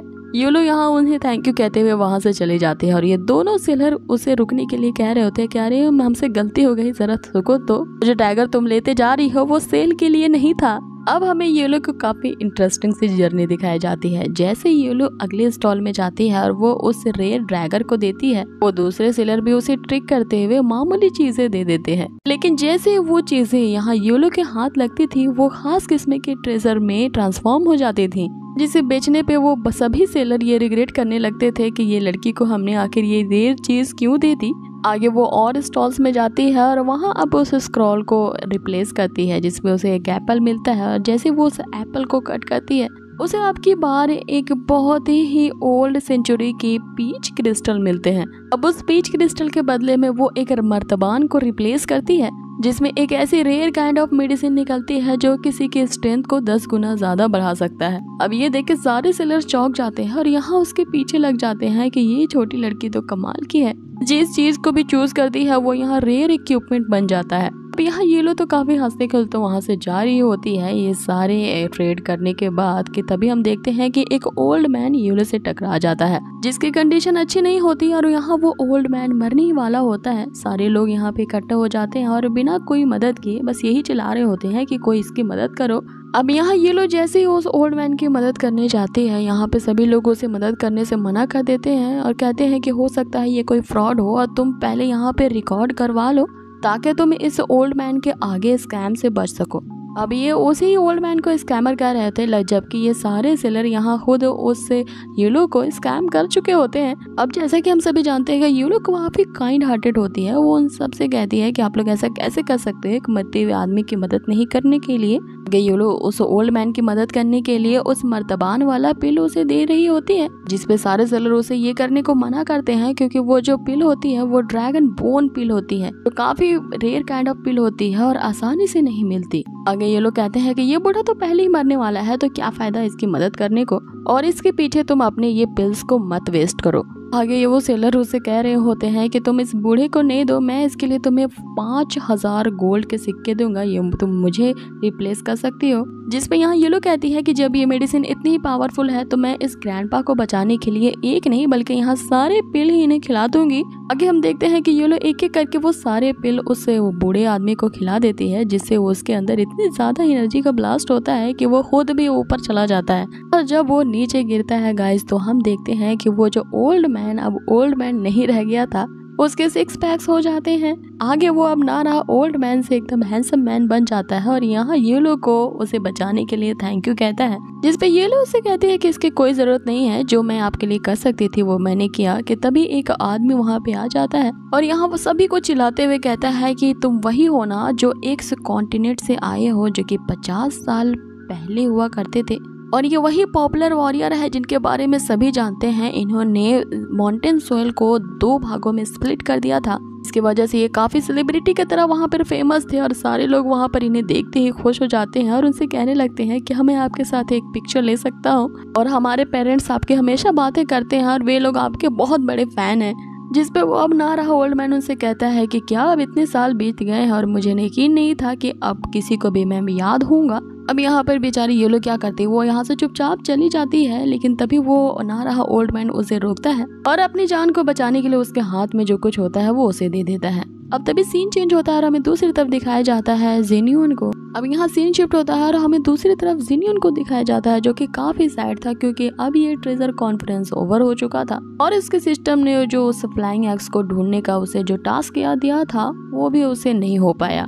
और यहाँ वो अपनी किस्मत को कोस रहा होता है कि तभी यूलो उसके पास आती है और उसे कहती है कि उसने ड्रैगन क्रिस्टल के बदले में अमेजिंग सा ट्रेजर एक्सचेंज किया है जो मैं तुम्हारे लिए एज अ गिफ्ट लेकर के आई हूँ। आगे वो यहाँ पे बताती है कि उस कॉन्फ्रेंस में बहुत सारे लोग थे जिन्होंने मेरी मदद की इस ट्रेजर को पाने के लिए और उनसे मैंने बहुत सारे ट्रेजर्स भी पाए। अब यहाँ जैसे ही जिनियन उस इक्विपमेंट को पकड़ता है हम देखते हैं कि उसकी सिस्टम यहाँ पे ओपन हो जाती है और वो यहाँ पे डिटेक्ट कर लेती है कि ये वही फ्लाइंग एग्स वाला इक्विपमेंट है। जिनियन तो इसे देख के काफी खुश हो जाता है कि उसने आखिरकार वो टास्क पूरा कर दिया। यहाँ वो यूलो से पूछता है कि आखिर कैसे तुमने ये ट्रेजर पाया, क्योंकि यूलो के पास तो सिर्फ एक ही ड्रैगन क्रिस्टल होता है। इस पे यहाँ पे यूलो उसे उस ओल्ड मैन की पूरी कथा बता देती है। अब यहाँ जिनियन उस गिफ्ट को लेके काफी खुश होता है और अपने आप को यहाँ पे लकी मानता है कि उसके पास यूलो जैसी फ्रेंड है। अब यहाँ वो जो दोनों होते हैं वो एक दूसरे से प्रॉमिस करते हैं कि वो एक दूसरे के साथ कभी नहीं छोड़ेंगे और इसी तरह से हार्ड वर्क को कंटिन्यू रखेंगे। जिस पे वो जो जिनियन होता है वो भी अपना लाया हुआ गिफ्ट यहाँ पे यूलो को दे देता है और वो चीज होती है वो 9th ग्रेड का ड्रैगन क्रिएशन स्टोन, जो कि उसने अकीरा से उस ड्रैगन फ्रूट के बदले में एक्सचेंज किया होता है पिछले एपिसोड में। और यही चीज चाहिए होती है येलो को ताकि वो अपनी प्रैक्टिस को अच्छे से कर सके। अब यहाँ जिनियन उस ड्रैगन क्रिएशन स्टोन को येलो को देते हुए ये प्रॉमिस करता है कि वो लोग हमेशा साथ रहेंगे और कभी भी सेपरेट नहीं होंगे फॉरएवर के लिए। और इनके इसी प्रॉमिस के साथ हमारा ये एपिसोड यही फिनिश होता है गाइस। अब यहाँ से अगले एपिसोड की शुरुआत होती है जहाँ हमें दिखाया जाता है, साथ ही वीडियो स्टार्ट करने से पहले जो जिनियन होता है वो अपने सिस्टम द्वारा बताई गई उस फ्लाइंग एग्स को क्यों ढूंढ रहा होता है, इसका छोटा सा रिकैप दे देती हूँ। ये जिनियन को जैसे ही मौका मिलता है अपने पास्ट में आके अपनी की हुई गलतियों को सुधारने का और वहाँ मनी को चूज ना करके वो अपने स्ट्रेंथ को इंक्रीज करने का जो ऑप्शन चूज करता है। इसके लिए जो उसकी स्पिरिचुअल सिस्टम होती है उसे कई सारे टास्क देती है, जिनमें सबसे पहला टास्क होता है उसे ब्लू सी नामक ट्रेजर को ढूंढना होता है। और जैसे ही जिनियन उस ट्रेजर को ढूंढ लेता है यहाँ पता चलता है कि वो एक तरह का ड्रैगन क्रिएटिंग स्टोन है, जिसका यूज करते ही यहाँ पे जो जिनियन होता है वो अपने ड्रैगन सोल को एक्टिवेट कर लेता है। अब यहाँ जो जिनियन का जो ड्रैगन सोल होता है वो तो एक्टिवेट हो जाता है, लेकिन उसमें इतनी पोटेंशियल नहीं होती है कि वो अपने ड्रैगन सोल का इस्तेमाल कर पाए। इसीलिए इस गलती को सुधारने के लिए उसके सिस्टम उसे वो फ्लाइंग एग्स को ढूंढने का काम देती है ताकि उसके पोटेंशियल इंक्रीज हो जाए और वो अपने एडवांस लेवल पे ब्रेक थ्रू कर पाए। अब यहाँ से हमारा एपिसोड शुरू होता है और हम देखते हैं कि जिनियन ने भी यूलो के लिए एक सरप्राइज सोच रखा था और ये वही 9th ग्रेड का ड्रैगन क्रिएटिंग स्टोन होता है जिसे जिनियन ने उस ड्रैगन फ्रूट के बदले में एक्सचेंज किया होता है उन ड्रैगन क्लैन वालों से जिसका नाम अकीरा होता है। आगे जिनियन यहाँ पे उस ड्रैगन क्रिएटिंग स्टोन को यूलो को देते हुए कहता है कि अब ये सही मौका है, तुम्हें अपने ड्रैगन को समन करना चाहिए। अब वहाँ उस कॉन्टिनेंट पे सिर्फ वही ड्रैगन नाइट्स बन सकते हैं जो कि अपने अंदर की ड्रैगन सोल को वेकअप कर सके। और यहाँ येलो के ही ड्रैगन को वेकअप करने के लिए जो जिनियन होता है वो इस तरह के ड्रैगन क्रिएटिंग स्टोन को ढूंढ रहा होता है। लेकिन यहाँ जो येलो होती है वो काफी ज्यादा नर्वस होती है और वो उससे पूछ रही होती है क्या वो वाकई में अपने ड्रैगन सोल को वेकअप कर पाएगी। अब चूंकि यहाँ पे जिनियन फ्यूचर से आया होता है तो उसे पता है कि यहाँ जो येलो है वो आगे जाके वहाँ की गॉडेस बनेगी, इसीलिए यहाँ उसे पूरा यकीन होता है कि ये जो येलो की ड्रैगन सोल है वो काफी rare kind of dragon soul है जो कि कॉमन ड्रैगन से काफी हाई रैंक के होते हैं। अब यहाँ जो जिनियन होता है वो उसे हिंट भी देते हुए कहता है कि तुम्हारी जो ड्रैगन सोल होगी वो जरूर एक फ्लाइंग ड्रैगन होगी। अब ये सुनते ही यहाँ पे येलो काफी घबरा जाती है क्योंकि लोगों को वहाँ पे उड़ने वाले ड्रैगन्स पसंद नहीं होते हैं। इस पे जिनियन उसे समझाता है कि अगर इस तरह की ड्रैगन सोल तुम्हारी होगी तो तुम डायरेक्टली फ्लाई कर सकती हो। अब आगे हम देखते हैं कि यहाँ येलो अपने ड्रैगन सोल को एक्टिवेट करने के लिए उस ड्रैगन क्रिएटिंग स्टोन पे अपने ब्लड का एक ड्रॉप डालती है और ये कहते हुए कि मेरे अंदर जो ड्रैगन सोल है जो वो केवल मुझसे बिलोंग करता है, मैं उसे समन करती हूँ कि वो वेकअप हो जाए। और फिर हम वहाँ देखते हैं कि उस ड्रैगन क्रिएटिंग स्टोन से इतनी बड़ी एनर्जी वहाँ जनरेट होती है, लेकिन आगे उस एनर्जी के छटते ही येलो कहीं नजर नहीं आती कि तभी जैसे ही जिनियन की नजर आसमान में जाती है हम देखते हैं कि वहाँ पे एक बहुत ही ब्यूटीफुल बटरफ्लाई ड्रैगन नजर आता है जिसे हमने इस सीरीज के एकदम स्टार्टिंग में ही देखा था और यही येलो का बटरफ्लाई ड्रैगन होता है। अब आगे ये दोनों अपने अपने ड्रैगन्स पे सवार होते ही वहाँ से कहीं दूर निकल जाते हैं। अब आगे हम देखते हैं कि येलो अपने ड्रैगन को काफी तेजी से आगे ले जा रही होती है, जिसपे यहाँ ज़ेन्यून उसे बताता है कि हर एक पर्सन के अपने टैलेंट के हिसाब से जो उसका ड्रैगन होता है उसमें कुछ यूनिक काइंड ऑफ स्किल्स होती हैं। तो तुमने अभी अभी ये जो मूव किया है वो तुम्हारे इसी टैलेंट की वजह से तुम्हारे ड्रैगन के अंदर ये स्किल है। इस पे यहाँ येलो ज़ेन्यून से ये पूछती है कि तुम्हारा फिर नेचुरल स्किल क्या है जिसकी वजह से तुम्हारे ड्रैगन्स को कुछ खास स्किल्स मिले होंगे। अब पिछले के ही एपिसोड्स में हमने देखा था कि किस तरह ज़ेन्यून ने अपने ड्रैगन को सम्मन करने के चक्कर में सब कुछ गुड़ गोबर किया होता है, इसलिए वो इस सवाल का जवाब ना देता है और इसे टाल देता है कि मैं तुम्हें बाद में बताऊंगा। आगे यहाँ ज़ेन्यून इस बात को डाइवर्ट करते हुए येलो से कहता है कि अब हम दोनों के पास ड्रैगन्स है तो क्यों ना मैं तुम्हें एक जगह ले जाऊं जहां हम प्रैक्टिस कर सके। अब यहाँ ज़ेन्यून येलो की प्रैक्टिस के लिए उसे एक जगह ले जाता है जो कि एक रिस्ट्रिक्शन एरिया होता है जिसे सभी लोग मौत का रेगिस्तान कहते हैं। जिसपे येलो यहाँ ज़ेन्यून से ये सवाल करती है कि आखिर हम इस बंजर रेगिस्तान पे क्यों आए हैं, जिसपे ज़ेन्यून उसे जवाब देता है कि ऑर्डिनरी पीपल के लिए तो ये मात्र एक तपती रेत वाला रेगिस्तान है, लेकिन हमारे जैसे ड्रैगन नाइट्स के लिए जिनके पास ड्रैगन सोल है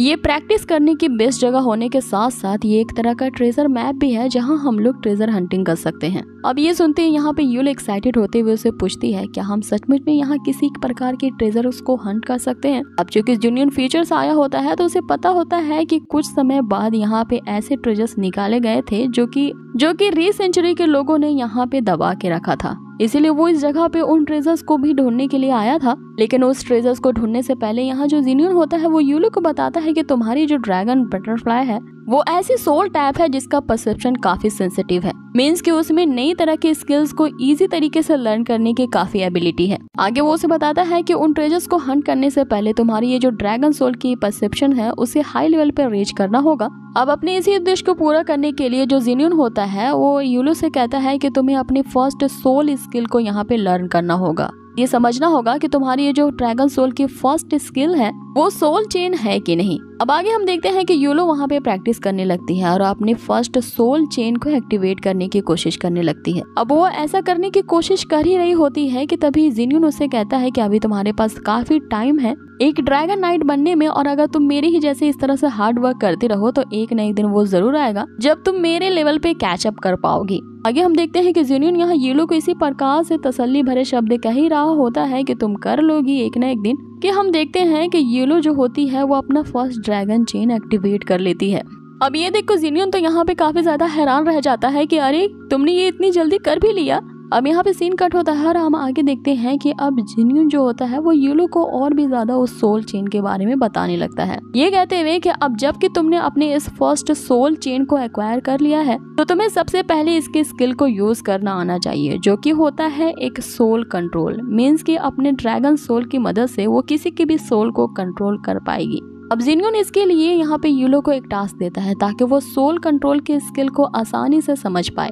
इसके लिए ज़ेन्यून वहाँ पे एक अजीब से दिखने वाली क्रिएचर जिसका नाम डेथ सैलून होता है इसे पकड़ने का टास्क उसको देता है। अब यहाँ पे जो येलो होती है उसे कुछ भी समझ में नहीं आ रहा होता है कि वो आखिर इन क्रिएचर्स के सोल को कैसे कंट्रोल कर पाए। अब चूंकि यहाँ पे ज़ेन्यून भी नौसिखिया होता है तो वो उसे यही जवाब देता है कि ये तुम पे डिपेंड करता है कि ये तुम कैसे करो। तो इसी के साथ हमारा ये पार्ट यही खत्म होता है। अब यहाँ से अगले एपिसोड की शुरुआत होती है जहाँ हमें दिखाया जाता है अब चूंकि यहाँ पे ज़ेन्यून भी नौसिखिया होता है तो वो उसे यही जवाब देता है कि ये तुम पे डिपेंड करता है कि ये तुम कैसे करो। तो जिसपे येलो उसे कहती है कि मैं समझ गई कि तुम मुझे क्या समझाना चाहते हो। तुम्हारे कहने का यही मतलब है कि ड्रैगन सोल्स की उस पर्सन के हिसाब से अपने अपने स्किल्स होती हैं जो उसे खुद समझना होता है और वो पर्सन खुद से ही से समझते हुए अपने आप को मास्टर यहाँ पर कर सकता है और वो इन स्किल्स का बेटर यूज कर सकता है। अब यहाँ पे ज़ेन्यून येलो के इस जवाब से बेचारा खुद भी सोच रहा होता है कि ये क्या कह रही है, मुझे खुद नहीं समझ में आ रहा है, लेकिन तुम समझ गई ना तो ठीक है। अब यहाँ सीन चेंज होता है और तभी हम देखते हैं कि उन छोटे छोटे डेथ सैलून वाले क्रिएचर्स को जो तेजी से वहाँ भाग रहे होते हैं। यहाँ पे येलो जो होती है अपनी प्रैक्टिस शुरू करती है। यहाँ पे वो सोल चेन की मदद से अपनी फर्स्ट स्किल को एक्वायर करती है और उनमें से एक क्रिएचर को कंट्रोल कर लेती है। अब जैसे येलो अपना मंत्र यहाँ बोलती है और उस क्रिएचर को अपनी तरफ आने का ऑर्डर देती है, हम देखते हैं कि वो क्रिएचर उसकी चेन से आजाद हो जाता है और उन्हीं पे काउंटर अटैक करता है। लेकिन तभी जो ज़ेन्यून होता है वो उस अटैक के बीच में आ जाता है और येलो को यहाँ बचा लेता है। जिसके वजह से अब जिनियन का ड्रैगन भी वहाँ पे डिसअपेयर हो चुका था और वो क्रिएचर्स तेजी से आगे बढ़ता हुआ जिनियन पे अटैक करने वाला होता है कि ये लोग फिर से अपने फर्स्ट स्किल उस सोल चेन का यूज करती है और उस क्रिएचर को उस सोल चेन के अंदर बांध देती है। अब आगे यहाँ पे इंटरेस्टिंग पार्ट शुरू होता है। जैसे हम किसी डॉगी को ट्रेन करते हैं, यहाँ पे ये लो अब पूरी तरह से उस क्रिएचर को ट्रेन कर पा रही होती है। वो उसे एक डॉग की तरह बैठने को कहती है, एक डॉग की तरह लुढ़कने को भी कहती है। यहाँ उसे वो शेक हैंड करने का भी उसे ऑर्डर दे रही होती है और हम देखते हैं कि वो क्रिएचर्स इन सारी चीजों को कर रहा होता है। अब ये देख के यहाँ पे येलो एक्साइटेड होते हुए जिनियन से कहती है कि आखिर मैंने इन सोल्स को कंट्रोल करना सीख लिया। लेकिन यहाँ जो जिनियन होता है उसकी हालत तो पूरी तरह से खराब होती है। वो इस नज़ारे को देख करके उसका मुंह खुला का खुला रह जाता है और यहाँ वो सोच रहा होता है कि कहाँ मैं इसे खुद सिखाने चला था। ये येलो तो अपने आप में ही एक रियल जीनियस है। अब आगे यहाँ जिनियन येलो से कहता है कि ठीक है ज्यादा एक्साइटेड होने की जरूरत नहीं है। मैं मानता हूँ कि तुम में कुछ टैलेंट है, लेकिन फिर भी अगर तुम्हें मेरे साथ उन ट्रेजर्स हंटिंग पे चलना है तो तुम्हें और भी स्किल्स को एक्वायर करना होगा। इसके लिए तुम्हें और भी ज्यादा प्रैक्टिस करनी होगी। अब आगे जिनियन यहाँ येलो को प्रैक्टिस करने के लिए एक और टास्क देता है और वो टास्क ये होता है कि येलो को उन क्रिएचर्स को मैनिपुलेट करना होगा ताकि वो जिनियन पे अटैक कर सके, ताकि वो अपनी ड्रैगन की पोटेंशियल को चेक कर सके। क्योंकि उसके सिस्टम ने उसे बताया था कि जैसे ही यहाँ जिनियन उन फ्लाइंग एक्स को एक्वायर कर लेगा, उसकी सिस्टम उसके लेवल को एडवांसमेंट करने के लिए उसके स्ट्रेंथ को और भी ज्यादा इंक्रीज कर देगी। और इसी चीज को चेक करने के लिए कि उसके ड्रैगन में पोटेंशियल बढ़ा है कि नहीं, वो लोग इस टास्क की प्रैक्टिस करने लगते हैं। जहाँ पे येलो जो होती है वो उस क्रिएचर्स को अपने हिसाब से मैनिपुलेट करते हुए अटैक करती है जिनियन पे, जिसे जिनियन अपने ड्रैगन की मदद से उन अटैक्स को डॉज करने की कोशिश कर रहा होता है। इसी तरह से काफी देर तक इनकी प्रैक्टिस चल रही होती है, जहाँ जिनियन येलो से कह रहा होता है कि तुम्हारे ये जो क्रिएचर्स हैं मेरे इस ड्रैगन के सामने तो काफी वीक हैं। जिस पे येलो उसे कहती है कि अभी तुम्हारा इतना जल्दी ये कहना ठीक नहीं है, क्योंकि तुम अभी मेरे नेक्स्ट मूव को देखो। अब यहाँ पे जो येलो होती है वो एक फॉर्मेशन क्रिएट करती है, जिसके कारण वो एक ही बार में दो सोल्स को कंट्रोल कर पा रही होती है। अब ये दोनों क्रिएचर्स यहाँ पे एक ही बार में जिनियन पे अटैक करते हैं, लेकिन हम यहाँ जिनियन को देखते हैं कि वो अपने ड्रैगन से एक ऐसा शील्ड क्रिएट कर लेता है कि येलो के इन दोहरे अटैक को भी वो नलिफाई कर देता है। अब ये लोग प्रैक्टिस करते हुए यहाँ पे काफी थक जाते हैं, लेकिन ये जो येलो की एनर्जी होती है वो कम होने का नाम ही नहीं लेती। वो एक्साइटेड होते हुए यहाँ पे जिनियन को एक गुफा की तरफ ले आती है। यहाँ वो उससे कहती है कि जैसा कि तुमने मुझसे प्रॉमिस किया था कि अगर मैं स्किल्स को एक्वायर कर लूँ तो तुम मुझे अपने साथ ट्रेजर हंटिंग पे ले आओगे। तो यहाँ देखो, मुझे लगता है कि इस गुफा के अंदर काफी सारे ट्रेजर्स हमें मिल सकते हैं। जिसपे जिनियन उसे कहता है कि ट्रेजर इतनी आसानी से कहीं भी नहीं ढूंढे जा सकते, और इन ट्रेजर्स को ढूंढना अगर इतना ही आसान होता तो इस जगह को मौत का रेगिस्तान क्यों कहा जाता। इसका नाम बदल करके ट्रेजर का रेगिस्तान रख दिया जाता। अब आगे येलो जिनियन को उस गहरी खाई के नीचे जो एक छोटी सी गुफा होता है उसे दिखाते हुए कह रही होती है कि मुझे यकीन है कि इसी जगह पे ट्रेजर्स छुपाए गए होंगे। अब ये देखते हुए यहाँ जो जिनियन होता है वो हिचकिचाते हुए येलो से कहता है कि मुझे लगता है कि तुम्हें इस गुफा के अंदर नहीं जाना चाहिए। जिसपे येलो से झिड़कते हुए कहती है कि तुम अपने प्रॉमिस से अब मुंह फेर रहे हो। तुम्ही ने तो कहा था कि अगर मैं स्किल्स को लर्न कर लूंगी तो हम साथ मिल करके ट्रेजर हंटिंग पे जा सकते हैं। अब बेचारा यहाँ येलो के सामने कहाँ चलती है जिनियन की, वो मान जाता है और उसे कहता है कि तो फिर चलते हैं, एक झलक हम देख के आते हैं कि अंदर क्या है। अब यहाँ हमें उस गुफा के अंदर गहराई का सीन दिखाया जाता है, जहाँ हमें एक विचित्र सा क्रिएचर नजर आता है जो कि एक ड्रैगन कम और एक राइनोसोरस की तरह ज्यादा दिख रहा होता है। और इसकी खोखार और मिस्टीरियस आंखों को दिखाते ही गाइस हमारा ये एपिसोड यहीं हो जाता है फिनिश। अगले एपिसोड की शुरुआत होती है, जहां हमें दिखाया जाता है अभी कि सबसे पहले येलो उस गुफा के अंदर चली जाती है, लेकिन यहाँ जिनियन उस गुफा के अंदर जाने से कतरा रहा होता है, क्योंकि उसे लगता है कि इतनी बड़ी गुफा के अंदर इस तरह से जाना बहुत खतरे की बात है, क्योंकि उनके ड्रैगन अब इतने ज्यादा लेवल पे अपग्रेड नहीं है कि वो उस खतरे का सामना कर पाए। फिर भी यहाँ जिनियन ये सोचते हुए कि वो उस गुफा के एंट्रेंस के थोड़ी दूर ही जाएंगे और वहीं से वापस आ जाएंगे। अब आगे हम देखते हैं कि वो दोनों उस गुफा के अंदर जा चुके होते हैं और वो गुफा काफी बड़ी होती है, जहाँ पे इनका रास्ता खत्म ही नहीं हो रहा था।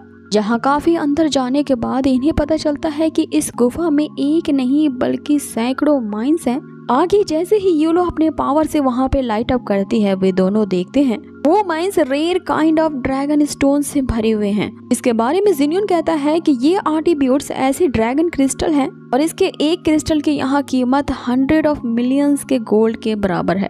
तभी यहाँ जिनियन को इस बात का शक होता है कि यहाँ इतना बड़ा ट्रेजर छुपा है, तो आखिर ये कैसे हो सकता है कि किसी को इसके बारे में पता ना हो। और जरूर यहाँ पे कोई ऐसी बात जरूर है जिसके चलते सभी लोग यहाँ आने से कतराते हैं और अब तक किसी ने भी इस तरह के ट्रेजर को डिस्कवर नहीं किया।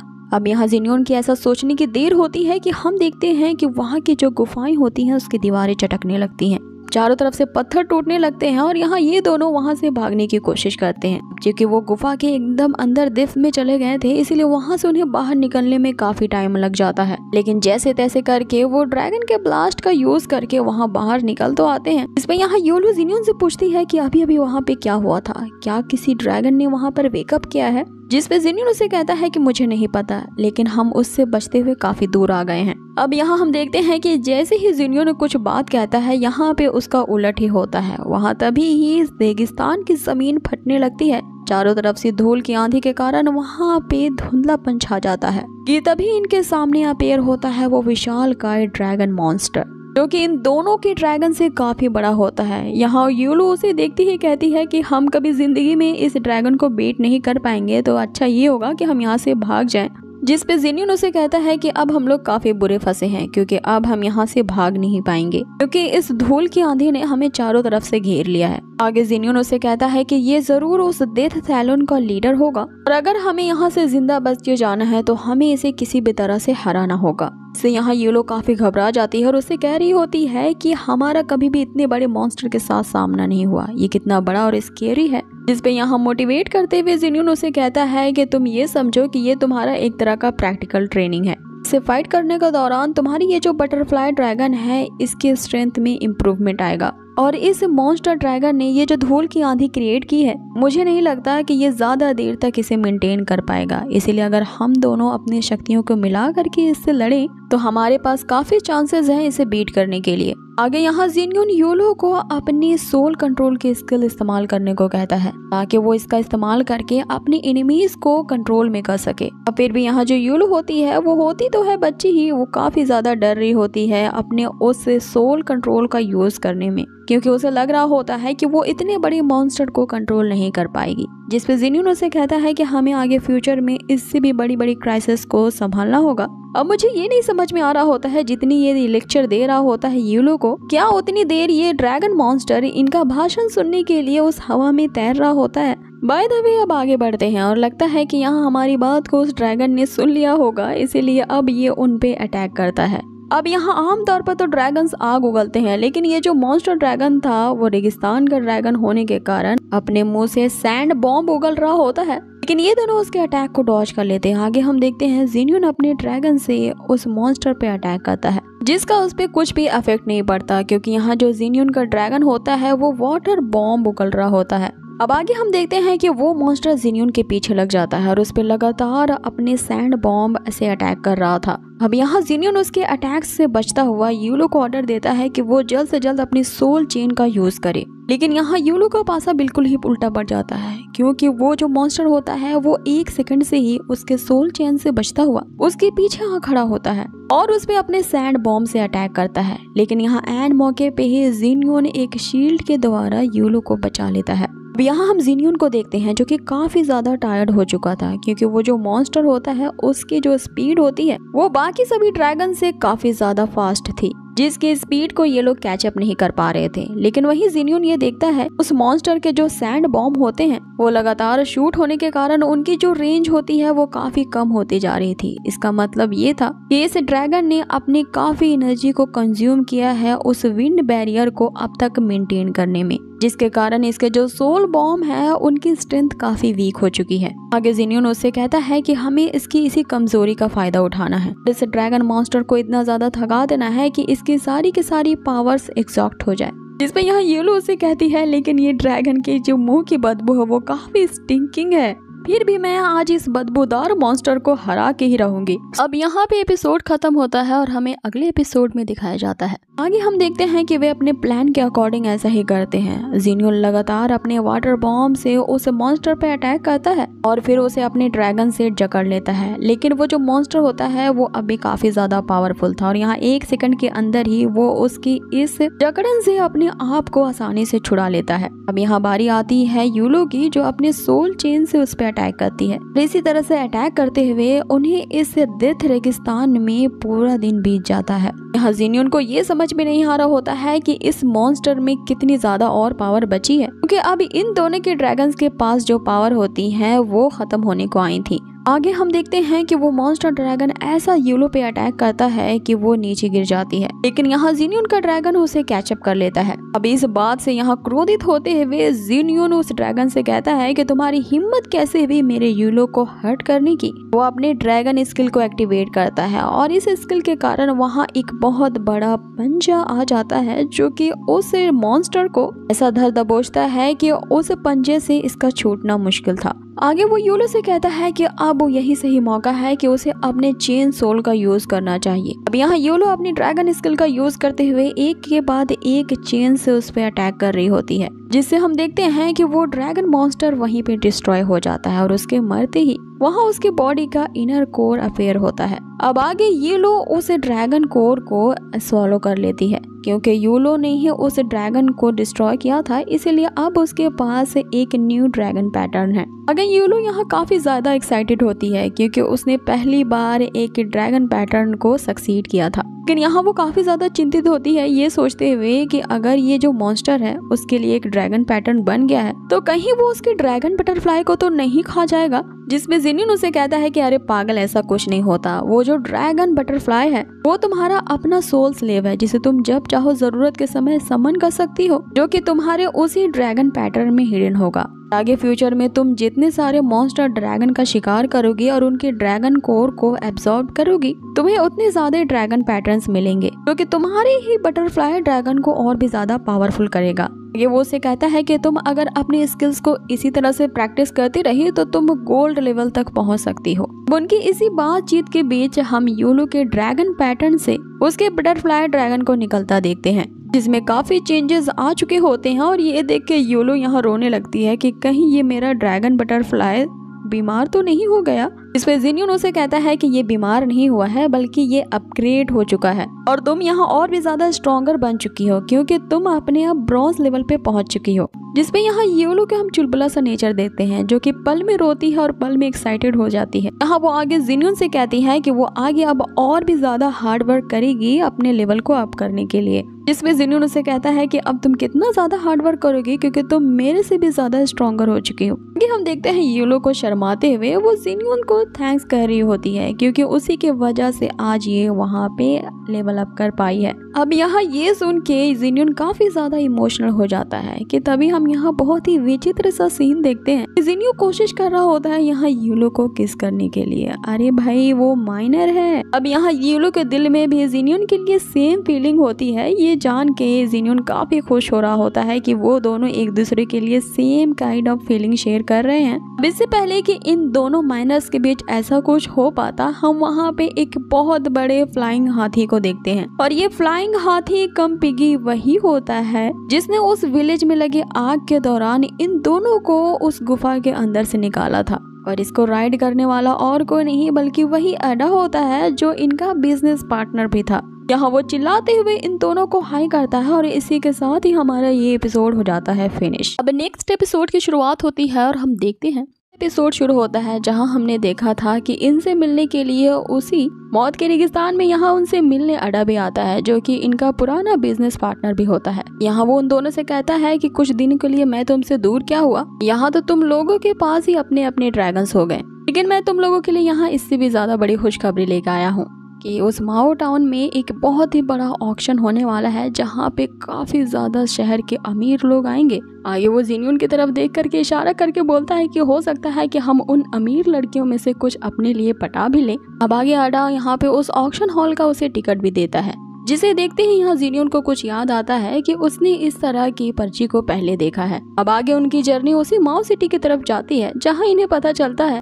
कि ये लोग तो पहले से ही यहाँ आ चुके हैं और ये वही ये बाओ वाला ट्रेजर पैविलियन है। जिसपे यहाँ अडा तो काफी एक्साइटेड होते हुए उन्हें बताता है कि लाया हो ना मैं तुम्हें एक अमेजिंग सी जगह पे, जिसपे यहाँ यूलो और जिन्योन साथ ही में कहते हैं कि हम यहाँ तो आ चुके हैं, इवन यहाँ पे हमने इस ये बाओ कॉन्फ्रेंस में पार्टिसिपेट भी किया है।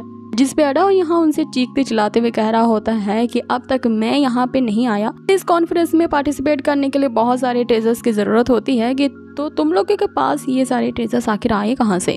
यहाँ ये दोनों उनकी एक नहीं सुनते और आगे बढ़ रहे होते हैं कि तभी हम जिन्यून को देखते हैं जो कि अपनी ही सिस्टम से टकरा जाता है। हाँ, उसकी सिस्टम उसे लगातार कह रही होती है कि उसका एक इम्पोर्टेंट मिशन अभी करना अधूरा रह गया है, जिसपे यहाँ जिन्यून उसे कहने लगता है कि तुम इस तरह से मैसेज देने से पहले मुझे थोड़ा इन्फॉर्म कर दिया करो, बंदा थोड़ा संभल जाए। जिस पे उसके सिस्टम बार बार एक ही मैसेज को रिवाइंड कर रही होती है कि तुम अपने मेन मिशन से भटक रहे हो। तभी यहाँ जिन्यून अपने सिस्टम से इरिटेटेड होते हुए कहता है कि मैं इस मैसेज को पढ़ चुका हूँ और इसे समझ चुका हूँ। कि तभी हम देखते हैं कि यूलो उसके सामने खड़ी होती है और यहाँ वो सोच रही होती है कि ये जिन्यून आखिर हवा में किससे बातें कर रहा है, लेकिन यहाँ जिन्यून उसे घुमा फिरा कर जवाब देता है। कि तभी हम उस अडा को देखते हैं जो वहाँ पे एक लड़की पे ये कहते हुए लाइन मार रहा होता है कि अगर मैं यहाँ का जज होता तो अभी आपको जेल भिजवा देता, क्योंकि आपकी ब्यूटी ने मेरे दिल को ना चुरा लिया है। अब यहाँ अडा की इस पिकअप लाइन पे वो लड़की तो भड़क जाती है और उसे ठरकी कहते हुए वहाँ से आगे बढ़ जाती है, जिसपे अडा उसे ये चिल्लाते हुए कह रहा होता है कि अरे कहाँ चली तुम, मैं तो यहाँ जन्मजात सिंगल हूँ और जाने से पहले रुको तो, क्योंकि मैं ही तुम्हारा डेस्टिनाइड पर्सन हूँ। अब यहाँ ये दोनों उसकी इस हरकत को खड़े होकर देख रहे होते हैं और ये डिसाइड करते हैं कि अगर ये हमारे साथ उस ऑक्शन में गया तो जरूर वहाँ के बिग बॉस को ये अफेंड कर देगा और फिर हमारा सारा बना बनाया खेल यहाँ बिगड़ सकता है। अब आगे ये लोग उसी ऑक्शन में प्रवेश करते हैं जहां हम देखते हैं कि उस ड्रैगन क्लैन की जो हेड अकीरा होती है वो उन्हें आते हुए देख लेती है। कि तभी अकीरा के पास वहां पे एक और न्यू कैरेक्टर सामने आता है जो उसे वही ड्रैगन फ्रूट बेचने की कोशिश करता है जो कि अकीरा पहले ही जिन्यून से उस 9th grade dragon creation stone के बदले में खरीद चुकी होती है। यहाँ वो बंदा अपने आप को इंट्रोड्यूस करवाते हुए कहता है कि वो कार्मन है जो कि उसका फैमिली से बिलोंग करता है। और गाइस, अगर आपने इसके पिछले एपिसोड देखे होंगे तो आपको यहाँ पर पता चल ही गया होगा कि वो जो क्रो मार्क्स वाला वही बंदा होता है जिसने उस फॉरेस्ट में जिन्यून ने जब वो ट्रेजर हासिल किया होता है तब उस पे हमला किया था। और ये वही का फैमिली का ही होता है जिसने जिन्यून को ये धमकी दी होती है कि वो आगे उसे नहीं छोड़ेगा। यहाँ अकीरा उस ड्रैगन फ्रूट को लेने से इनकार कर देती है, ये कहते हुए कि उस 9th grade dragon creation stone के बदले में उसने पहले ही किसी और से इस ड्रैगन फ्रूट का एक्सचेंज कर लिया है और फॉर्चुनेटली वो बंदा यही इसी ऑक्शन में मौजूद है। जैसे वो कार्मन और वो क्रो मास्क वाला वो बंदा यहाँ जिन्यून को देखता है, वो तुरंत ही पहचान जाते हैं कि ये तो वही फॉरेस्ट वाला लड़का है। यहाँ वो मार्क्समैन उस कार्मन को बॉस कह रहा होता है और ये कहते हुए कि मुझे बस एक और मौका दीजिए, अब की बार मैं इस लड़के को जिंदा नहीं छोड़ूंगा। जिस पे वो कार्मन उसे एक जोरदार थप्पड़ मारता है, ये कहते हुए कि तुमसे बस मैंने एक काम करने को कहा था, वो भी तुमसे नहीं हुआ, तुम तो एकदम यूजलेस निकली। अब आगे वो यहाँ उसे ऑर्डर देता है कि अब की बार मैं इस लड़के से खुद यहाँ निपटूंगा, लेकिन तुम बस इस चीज का ख्याल रखना कि इस जो मायो सिटी के सिक्योरिटी है इसके बारे में किसी को भनक भी ना पड़े। अब आगे हम देखते हैं कि वो ऑक्शन स्टार्ट होता है जहाँ पे एक लड़की आके ये अनाउंस करती है कि यहाँ एक से बढ़कर एक ट्रेजर्स है और जब तक कि आपके जेब में पैसे हैं यानी आप उसे अफोर्ड कर पाते हो सो ऐसा कोई ट्रेजर्स नहीं होगा जिन्हें हम आपको बेच ना सके। अब ऐसा कहते हुए वो लड़की उस ऑक्शन की सबसे स्पेशल आइटम को पेश करती है जो कि एक पिंजरे में बंद लड़की होती है। अब जैसे ही जिन्यून उसे देखता है वो एकदम शॉक रह जाता है क्योंकि ये लड़की और कोई नहीं बल्कि क्वीन यान होती है। अब ये क्वीन यान कौन होती है और आगे इस सीरीज में इसका क्या अहम रोल अदा करती है, इस बात से भी पर्दाफाश होगा और ये भी हमें पता चलेगा कि वो जो फैमिली का है आखिर क्यों वे लोग हाथ धोकर के जिन्यून के पीछे पड़े हैं। साथ ही हमें वो ड्रैगन ग्रैंड के बारे में भी पता चलेगा जो कि उस ड्रैगन फ्रूट को बदले में इतनी कीमती ट्रेजर्स को एक्सचेंज कर रहे थे। सो आगे इस सीरीज में बहुत कुछ ऐसा है जो अभी हमें जानना बाकी है और जो इसे और भी ज्यादा इंटरटेनिंग और इंटरेस्टिंग बनाएगा। ये एपिसोड यही खत्म होता है और हम अगले एपिसोड की शुरुआत में देखते हैं कि उस युवा कॉन्फ्रेंस में एक बहुत ही बड़े ऑक्शन में जाते हैं जहाँ पे उन्हें ऑक्शन के आइटम के तौर पे वहाँ पे एक लड़की दिखाई जाती है जिसे देख के जिन्यून काफी ज्यादा हैरान रह जाता है क्योंकि ये क्वीन याना थी। क्योंकि जिन्यून यहाँ पर फ्यूचर से आया होता है तो उसे पता होता है कि ये जो क्वीन याना है वो अपने पास्ट लाइफ में टॉप 10 मास्टर्स में से 7th रैंक पे थी। साथ ही में वो जो डेंजरस ड्रैगन क्लैन होते हैं ये इनकी किलर कल्टीवेटर भी होती है और ये इतनी ज्यादा पॉपुलर थी कि इन्हें डिमन का विनाशकारिणी कहा जाता था। जहाँ जिनियन ने इसकी हिस्ट्री के बारे में फ्यूचर में पढ़ा होता है, जिससे उसे पता चलता है कि मास्टर बनने से पहले ये इसी तरह की एक ऑक्शन में एज अ स्लेव बेची गई थी। अब यहाँ पे जिनियन इन्हीं सब बातों के बारे में सोच ही रहा होता है कि वो जो ऑक्शन गर्ल होती है वो कोई नियाना के बारे में यहाँ बताती है कि ये खूबसूरत तो है लेकिन इसमें एक कमी है, इसके पास कोई भी ड्रैगन सोल नहीं है। मतलब अभी तक ड्रैगन गॉड ने इसे अपने एक ड्रैगन सोल से ब्लेस नहीं किया है, जो कि वहाँ के लोगों के लिए सबसे बड़ी कमी होती है, क्योंकि वहाँ सभी लोग ड्रैगन नाइट्स होते हैं जिनके पास अपने अपने ड्रैगन्स होते हैं। अब यहाँ जिनियन ये सुन के तो और भी ज्यादा हैरान रह जाता है, क्योंकि ये जो डिमन विनाशकारिणी होती हैं, क्योंकि फ्यूचर में इसके पास एक ऐसा स्पाइडर ड्रैगन होगा जो सारे ड्रैगन्स में से सबसे ज्यादा स्ट्रॉन्गेस्ट डार्क ड्रैगन होगा। और ऐसा हो ही नहीं सकता कि जिसके पास वो डार्क स्पाइडर ड्रैगन हो उसके पास कोई ड्रैगन सोल ना हो। लेकिन वहाँ जो वो ऑक्शन गर्ल होती है उस क्वीनियाना के लिए यहाँ 1000 के गोल्ड कॉइन्स के लिए बोली लगाती है। वहाँ जो बाकी के बंदे होते हैं उसके लिए बोली लगाना शुरू करते हैं, जहाँ पे एक बंदा 3000 के गोल्ड कॉइन्स की बोली लगाता है। इस पे जिनियन यहाँ पे उस क्वीनियाना की असलियत को जानता था, इसीलिए वो सीधे 5000 गोल्ड कॉइन्स की बोली लगाता है, जिसपे यहाँ उस बंदे और जिनियन में कंपटीशन शुरू हो जाता है और ये दोनों ही अपनी अपनी बोलियों को लगातार बढ़ाते जा रहे थे। अब जैसे ही वो बंदा बोली अपनी इंक्रीज करते रहता है, जिनियन को हम देखते हैं कि यहाँ उसकी बोली रुकती है 10,000 गोल्ड कॉइन्स पे, जिसे सुनकर वहाँ के जो आसपास के लोग होते हैं वो हैरान हो जाते हैं कि आखिर ये लड़का लगता है कुछ ज्यादा ही अमीर घराने से है, क्योंकि वो एक ऐसे गुलाम को खरीद रहा है जिसके पास तो ड्रैगन सोल ही नहीं है। अब जिनियन यहाँ पे याना को खरीद लेता है और बोली यहीं पर बंद होती है। आगे हम अडा को देखते हैं, जो ये सोचकर खुश हो रहा होता है कि यहाँ जिनियन ने अपने लिए एक गर्लफ्रेंड खरीद ली है, जिसपे यूलो उसे चिढ़ते हुए बोलती है कि तुम दोनों ही ठरकी हो। यहाँ मैं नहीं सोची थी कि ये जिनियन भी एक नंबर का लीचड़ है। अब इधर इनकी इस तरह की नोक झोंक चालू ही रहती है कि दूसरी तरफ हम इनके दुश्मनों को देखते हैं, जो कि का फैमिली से होते हैं। और यहाँ वो कौवे के मार्क्स वाला आदमी अपने बंदों से कहता है कि सारे इंतजाम कर लो, क्योंकि मुझे इन लोगों को यहाँ से भागने से पहले पकड़ना है। अब यहाँ वापस से सीन शिफ्ट होता है जिनियन की तरफ, जहाँ पे याना जिनियन को मास्टर कह के बुलाती है, जिसपे जिनियन उसे कहता है कि वो उसका मास्टर नहीं है और वो चाहे तो उसे जिनियन बुला सकती है। आगे वो उससे कहता है कि अब तुम हमारे साथ ही रहोगी और हमारी टीम को ही फॉलो करोगी। जैसे ही वो उससे पूछता है कि क्या तुम्हारे पास सिर्फ यही कपड़े हैं, जिसपे याना उसे मास्टर कहते हुए बोलती है कि अगर मास्टर को ये कपड़े पसंद नहीं है तो मैं इन्हें अभी उतार देती हूँ। ये देख के यूलो उस पे भड़कने लगती है, ये कहते हुए कि तुम पागल हो गई हो क्या। जल्द से जल्द इन दोनों को कहती है कि अपनी आंखें बंद कर लो। अब आगे यहाँ पे वो एक दूसरे का इंट्रोडक्शन देते हैं, जहाँ उन्हें पता चलता है कि याना की फैमिली अब नहीं रही है। अब ये सुन के सारे दुखी हो जाते हैं और वो उनसे कहते हैं कि अब तुम हमारे साथ ही रहोगी और धीरे धीरे हमारे के बीच एडजस्ट हो जाओगी, इसीलिए अब से तुम हमें अपनी फैमिली ही समझो। अब आगे हम यहाँ बहुत ही अजीब लेकिन फनी से सीन को देखते हैं कि सारे लोग उसके इंट्रोड्यूस करते हुए वहाँ से चले जाते हैं, लेकिन याना जो रहती है वहीं खड़ी रहती है, जिसपे जिनियन उसे कहता है कि तुम यहाँ खड़ी क्यों हो। तो याना उसे कहती है कि मास्टर ने मुझे अपने साथ चलने को कहा ही नहीं, तो मैं बिना मास्टर के कमांड दिए हुए अपने आप को फ्रीली कैसे मूव कर सकती हूँ। जिसपे जिनियन उसे कहता है कि तुम्हें मेरे कमांड की कोई जरूरत नहीं, और मैंने कहा ना कि तुम मुझे मास्टर मत कहो और तुम्हें बस हमारे साथ ही रहना है और बस हमें फॉलो करो। कि तभी यहाँ जिनियन के पेट में गुड़गुड़ शुरू हो जाती है और उसे जल्द रेस्ट रूम भागना पड़ता है। इधर हम देखते हैं कि जैसे ही जिनियन ने उसे कहा था कि फॉलो करो, याना यहाँ उसके पीछे पीछे रेस्ट रूम तक ही चली जाती है, जिसपे जिनियन उसे चिढ़ के कह रहा होता है कि तुम्हें मुझे रेस्ट रूम में फॉलो करने की जरूरत नहीं थी। अब आगे इनकी हम नई जर्नी को स्टार्ट होते हुए देखते हैं, जहाँ इन्होंने अभी तक ये डिसाइड नहीं किया होता है कि वो कहाँ जा रहे हैं, लेकिन यहाँ उनकी अगली मंजिल होती है किसी ट्रेजर को हंट करने की। अब यहाँ ये लोग अपनी अपनी सवारी में जा ही रहे होते हैं। ये सीन देखने में वाकई में बहुत ही मिसमराइजिंग होता है, लेकिन हम तभी देखते हैं कि अडा का जो उड़ने वाला हाथी होता है उसकी स्पीड काफी कम हो जाती है, जिसपे अडा चिल्ला रहा होता है ये कहते हुए कि तुम्हें क्या जरूरत थी कि उस ऑक्शन में रखे सारे के सारे फ्री के फ्रूट्स को खा लेने की। जहाँ भी खाना देखते नहीं हो तुम तो टूट पड़ते हो, और इसी ओवर ईटिंग की वजह से तुम्हारे ये ओवर साइड्स और भी ज्यादा ओवर हो चुका है। अब धीरे धीरे चलो। आगे वो उस पे चिल्ला रहा होता है ये कहते हुए कि फ्री का माल देखा नहीं कि तुम तो उस पे टूट ही पड़ते हो।